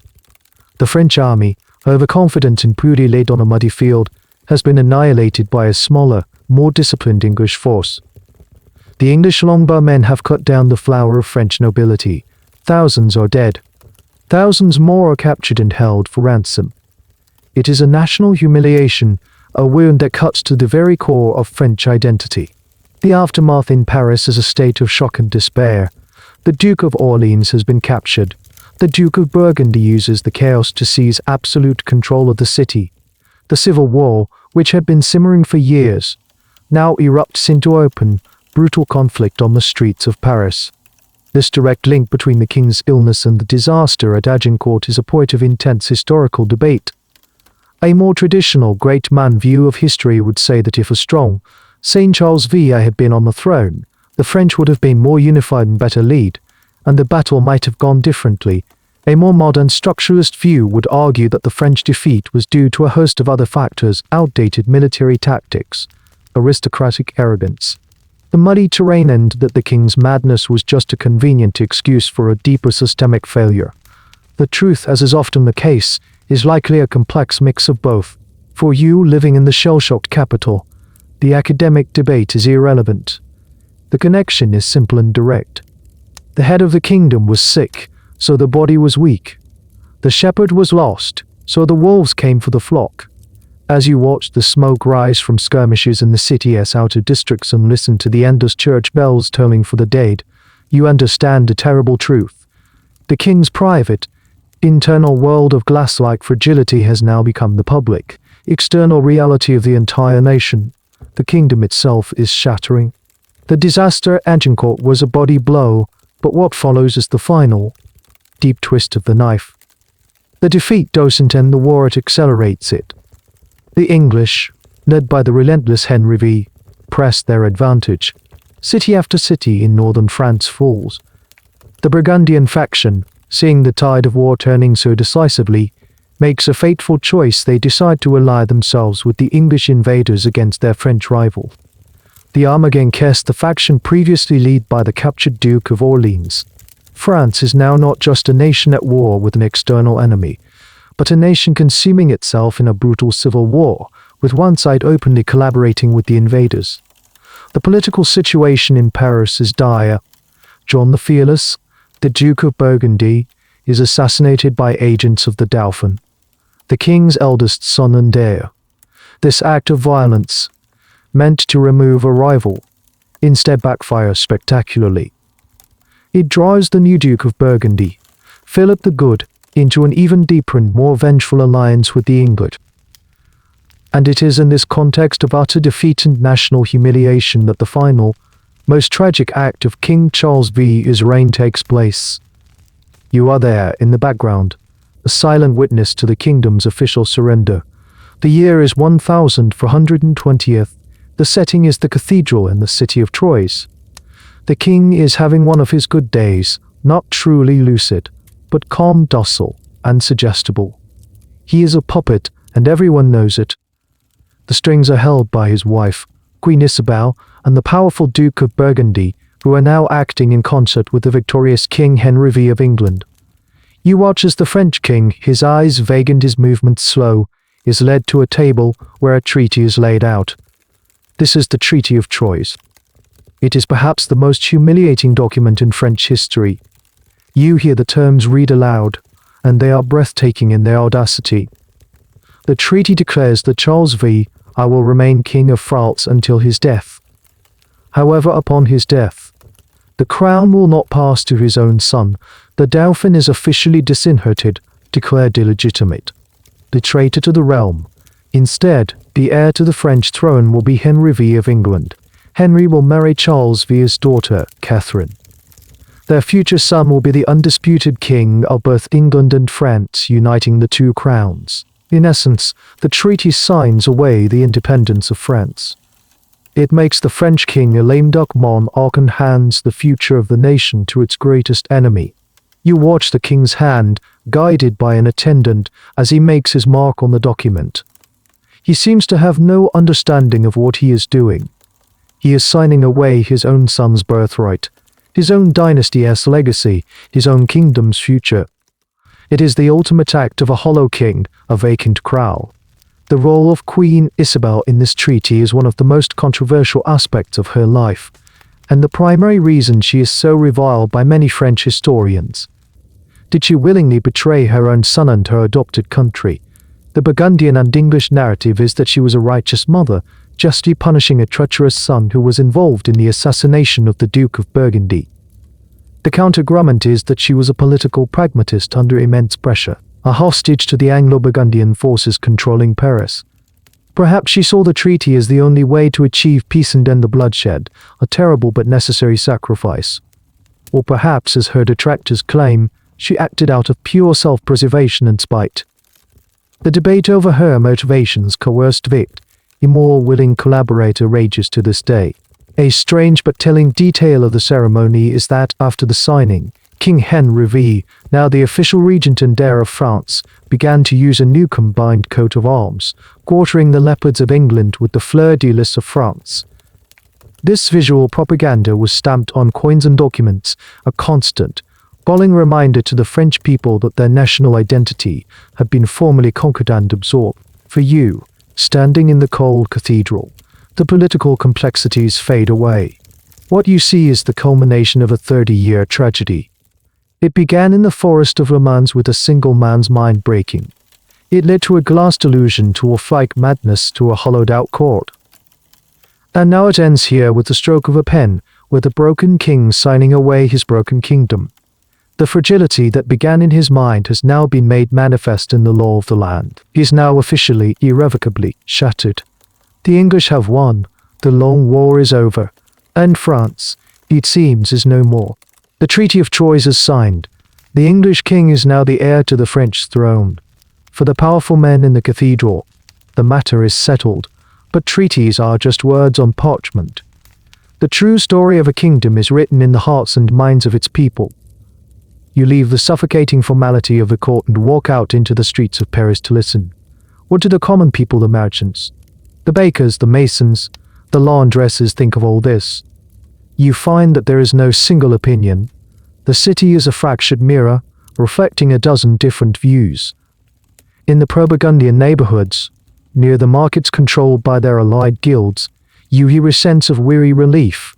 Peace at last, a butcher says to you, wiping his bloody hands on his apron. What has the Dauphin ever given us but war and taxes? The English and the Burgundians bring order. They bring trade. A mad king, or an English king, what's the difference to me, as long as my children can eat? For these people, stability, any stability, is preferable to the chaos of the civil war. They see the treaty as a practical solution to an unsolvable problem. They speak of King Charles with a kind of weary pity. The poor man, a woman selling thread might say, God has touched him. It is not his fault. He is a wholly innocent, a martyr suffering for the sins of the kingdom. In this view, his madness is a form of stigmata, a divine burden. He is not a failed king, but a suffering symbol. They don't blame him for the treaty, they blame the ambitious, warring nobles who exploited his condition for decades. But if you venture into the Latin Quarter, near the university, where the students and clerks are fiercely loyal to the disinherited Dauphin, you hear a different story. Here, the treaty is seen as a national disgrace, an unforgivable betrayal. The mood is one of simmering rage. They sold us, a young law student spits, his voice low and venomous. The German woman and the Burgundian traitor sold us to the goddams, a common French slur for the English. In these circles, the king's madness is viewed not with pity, but with a mixture of contempt and frustration. A wolf on the throne. A glass man. And we are all meant to pretend this is normal. They scoff. They see his illness not as a failed king, but as the root of all the kingdom's problems. His weakness allowed the wolves, both the English and the Burgundian, to tear the country apart. They whisper that the treaty is invalid, signed by a man who did not have the capacity to understand it. Charles is not a martyr, he is a liability, a tragic footnote in the story of France's destruction. And then there is the fear. You hear it everywhere, in the hushed conversations of mothers in the bread lines, in the nervous prayers of the faithful at Notre Dame. Many people see the king's madness as a divine punishment. We have sinned, an old priest tells you, his eyes filled with dread. The pride of our nobles, the greed of our women god, has sent us a mad king to show us the madness of our own souls. This English conquest is our penance. This view turns the political crisis into a spiritual one. The English aren't just an invading army, they're the scourge of God, and the king's illness is the proof of their divine mandate. One obscure but fascinating folk belief that circulated during this time was that the king's glass body was a prophecy. It was said that France itself had become like glass, beautiful and proud on the outside, but brittle and hollow within, ready to be shattered by a strong blow. The king's personal delusion was seen as a mirror reflecting the spiritual state of the entire nation. The historical consensus is that public opinion was deeply and violently divided, largely along the pre-existing lines of the Civil War. There was no unified French response, because the very concept of a unified France was in tatters. The debate among historians today often centers on how much of this was a top-down propaganda war, with the Burgundians and Armagnacs feeding narratives to the populace, versus a genuine, bottom-up divergence of opinion based on people's lived experiences of war and economic hardship. As you walk the darkening streets, you realize the city is a schizophrenic entity, just like its king. It is torn between relief and rage, pragmatic surrender and defiant hope. The mad king on the throne is no longer just a man. He is a symbol onto which every faction, every citizen, projects their own fears, justifications, and sorrows. He is a martyr, a traitor, a fool, a wholly innocent. He is everything to everyone, and therefore nothing at all, and his kingdom is a hollowed-out city waiting to see what new power will fill the void. Paris is a city of whispers, a conquered capital simmering with resentment and resignation. The English and their Burgundian allies are in control. The future seems set in stone, carved into the humiliating clauses of the Treaty of Troyes. The disinherited Dauphin, the former heir, has fled south of the Loire River. He holds a rump kingdom, a shadow France, derisively called the Kingdom of Borgias.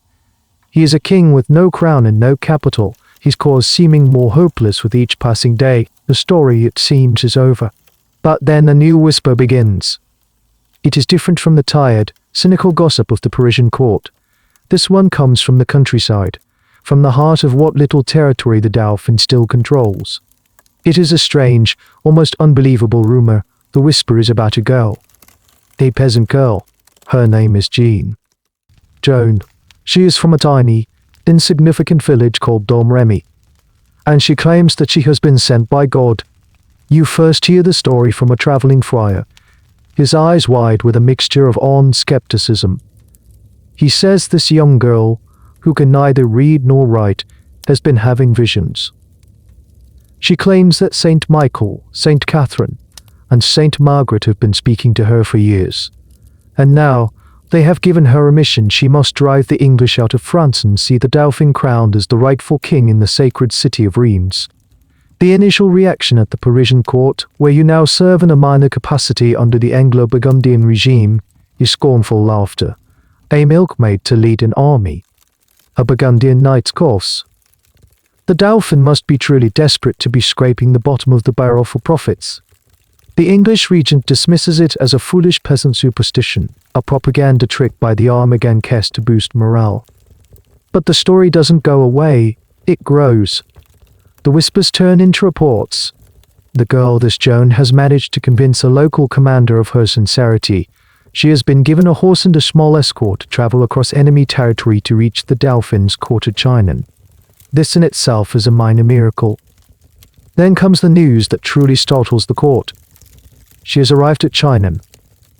The Dauphin, a man known for his caution and suspicion, has granted her as the stuff of legend. The Dauphin, to test her, disguised himself among his courtiers. But the peasant girl, who had never seen him before, walked straight through the crowd and bowed before him, saying, "God give you a good life, gentle Dauphin." She then reportedly told him secrets that only he could know, convincing him of her divine mission. The laughter in Paris becomes a little more strained. The skepticism is now tinged with a nervous curiosity. What if it's true? The mission she is given seems impossible to lift the English siege of the city of Orleans. Orleans is the strategic key to the whole war. If it falls, the English can pour south and destroy the Dauphin's remaining forces. The French have been trying to break the siege for months, and have failed repeatedly. Now they are sending a teenage girl in shining white armor, carrying a banner with the names of Jesus and Mary, to lead them. The Anglo-Burgundian commanders at Orleans are supremely confident. They refer to her as the witch or the harlot of the Armagances. They are about to get the shock of their lives. News arrives in Paris that feels like a physical blow. The siege has been broken. In a matter of days, this girl, Joan, has completely revitalized the demoralized French troops. Her courage is infectious. She leads from the front, gets wounded by an arrow, but still rallies the men to a stunning victory. Who had seemed invincible have been defeated by a girl. Panic begins to set in among the English and Burgundian leadership in Paris. The impossible has happened. The common soldiers, deeply superstitious, begin to wonder if she really is sent by God, or if she is a witch sent by the devil. Either way, she possesses a power they cannot understand. The historical debate around Joan of Arc is, of course, immense. Was she a genuine mystic, a divinely inspired saint? Was she a brilliant but mentally ill young woman suffering from religious-themed hallucinations? Or was she a shrewd, charismatic prodigy, a political construct cleverly used by the Dauphin's court to create a powerful symbol of hope and divine right? This last theory suggests that the secrets she told the Dauphin were likely fed to her by his own advisors to create a convincing spectacle. A lesser-known but intriguing part of her story is her banner. It was, by her own account, more important to her than her sword. She claimed she carried it to avoid having to kill anyone herself. This focus on the symbolic power of the banner over the physical power of the sword is a key to understanding her unique form of leadership. For you in Paris, the academic questions are for another time. What you feel is the ground shifting beneath your feet. The narrative of inevitable English victory has been shattered. A single, improbable figure has reignited the flame of French resistance.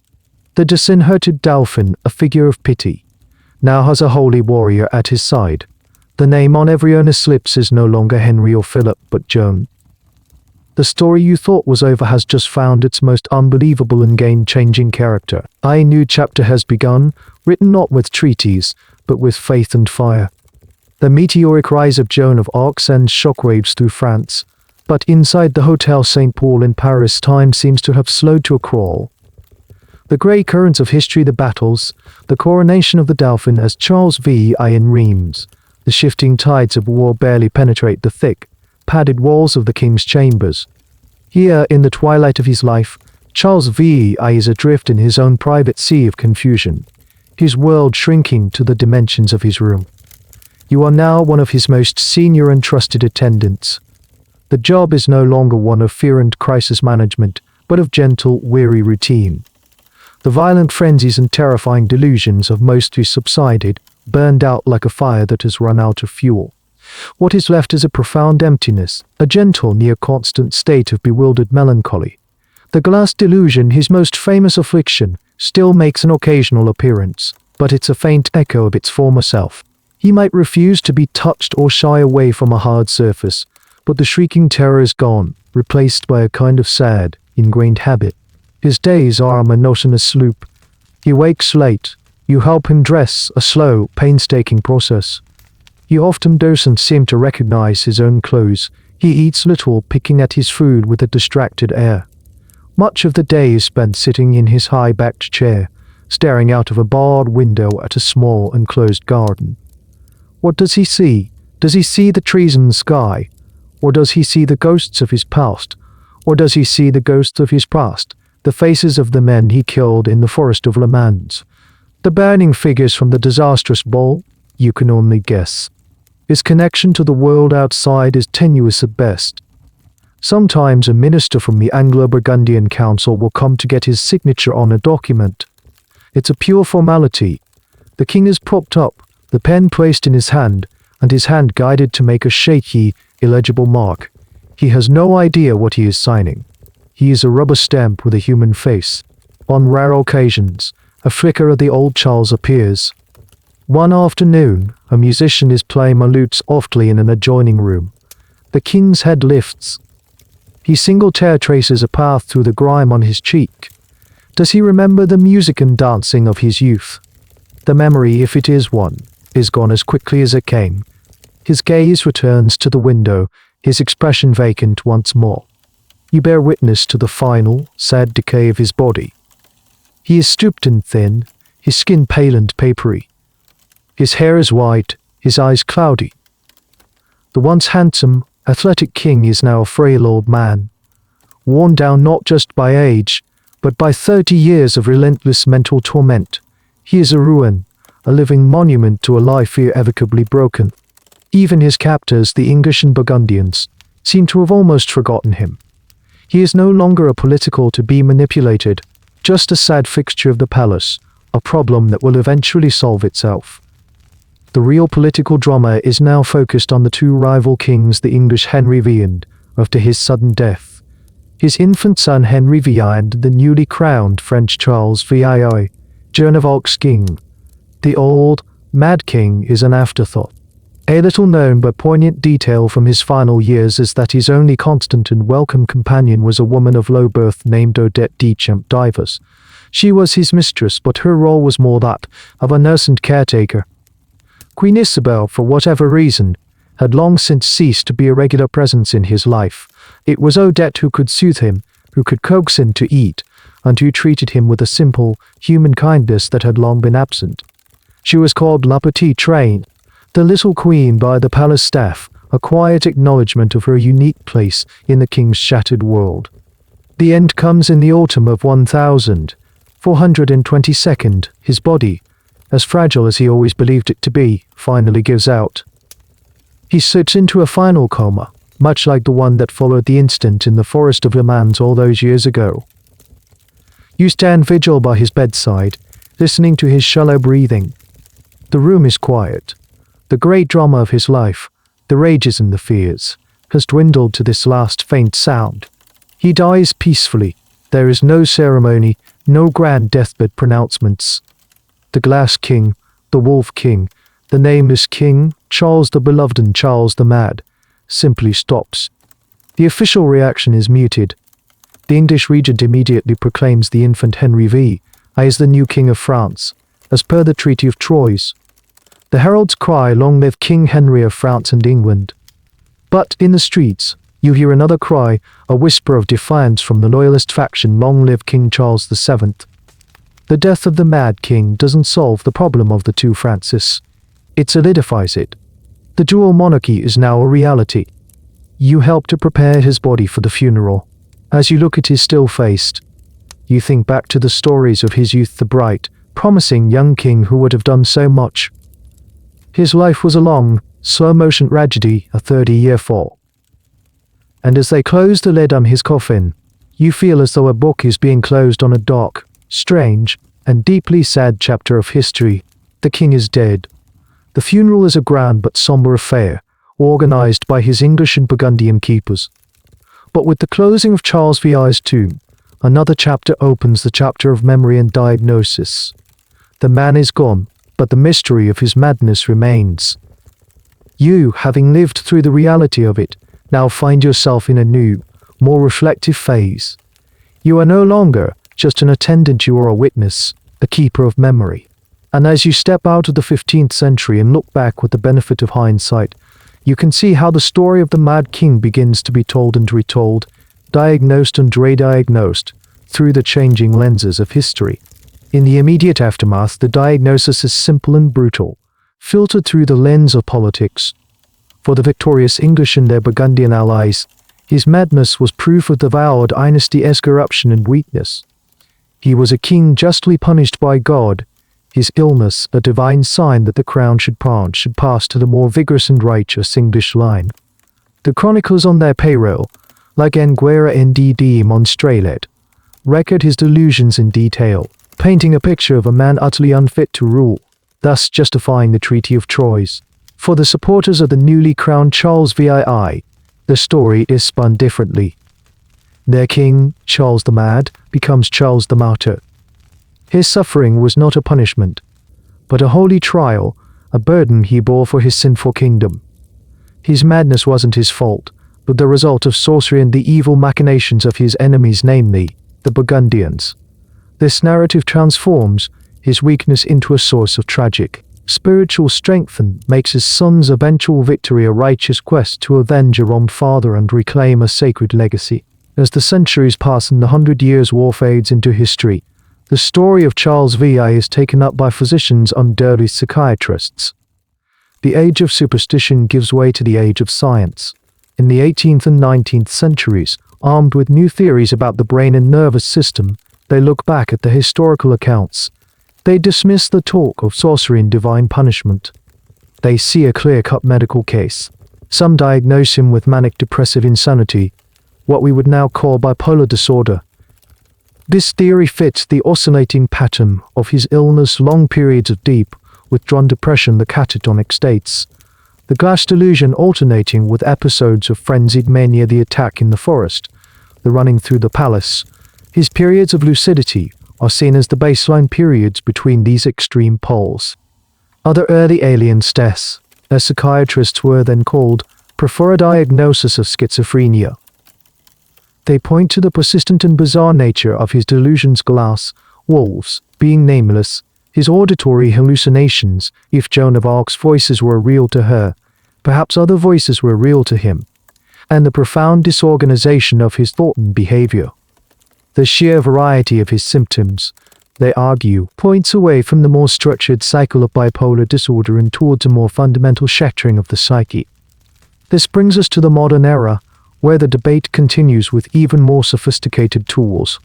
Geneticists wonder if there was a hereditary component. They scour the genealogies of the Valois dynasty, looking for patterns of mental instability.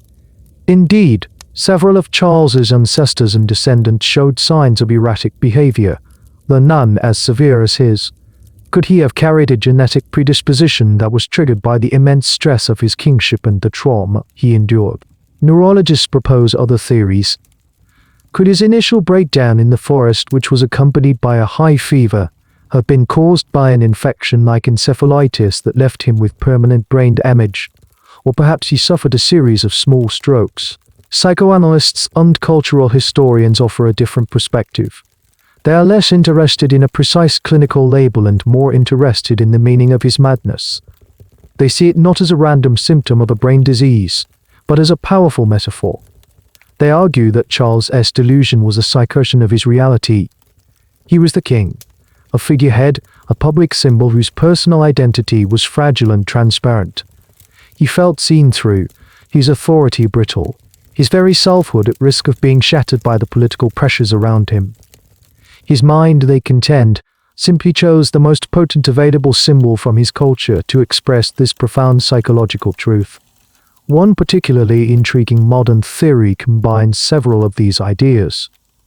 It suggests Charles may have had a porphyria, a rare genetic blood disorder whose symptoms can include severe abdominal pain, psychosis, and hallucination. Mad king of a later century. He is now widely believed to have suffered from this. Could the two most famous mad kings of European history have been victims of the same rare genetic disease? This is a hot topic of debate among medical historians, though the evidence for Charles VI is purely circumstantial. As you survey these centuries of shifting diagnoses, you realize that every era remakes Charles VI in its own image. To the medieval mind, he was a spiritual mystery. To the Victorians, a classic case of lunacy. To modern doctors, a complex puzzle of genetics, neurology, and psychology. He is a historical Rorschach test. What we see in his madness tells us as much about our own time, our own understanding of the mind, as it does about his. The one thing that remains constant is the tragedy of a man who lost his mind, and in doing so, nearly lost a kingdom. You stand now at the end of this long, strange journey. You have walked the torchlit corridors of the Louvre, felt the chill of the Le Mans forest, witnessed the horror of the fiery ball, and listened to the brittle whispers of a king who thought he was made of glass. You have seen a kingdom brought to its knees and then, improbably, begin to rise again on the shoulders of a peasant girl. Looking back, you see not just the story of one man's madness, but the story of how a collective fantasy, a delusion, can shape the real world. The glass delusion did not die with Charles VI. It lingered on for another century or two, a peculiar footnote in the annals of European melancholy, before fading away as medical science advanced itself changed. But the idea it represents of a profound and contagious psychological fragility never truly disappears. You see how the king's personal delusion became a national reality.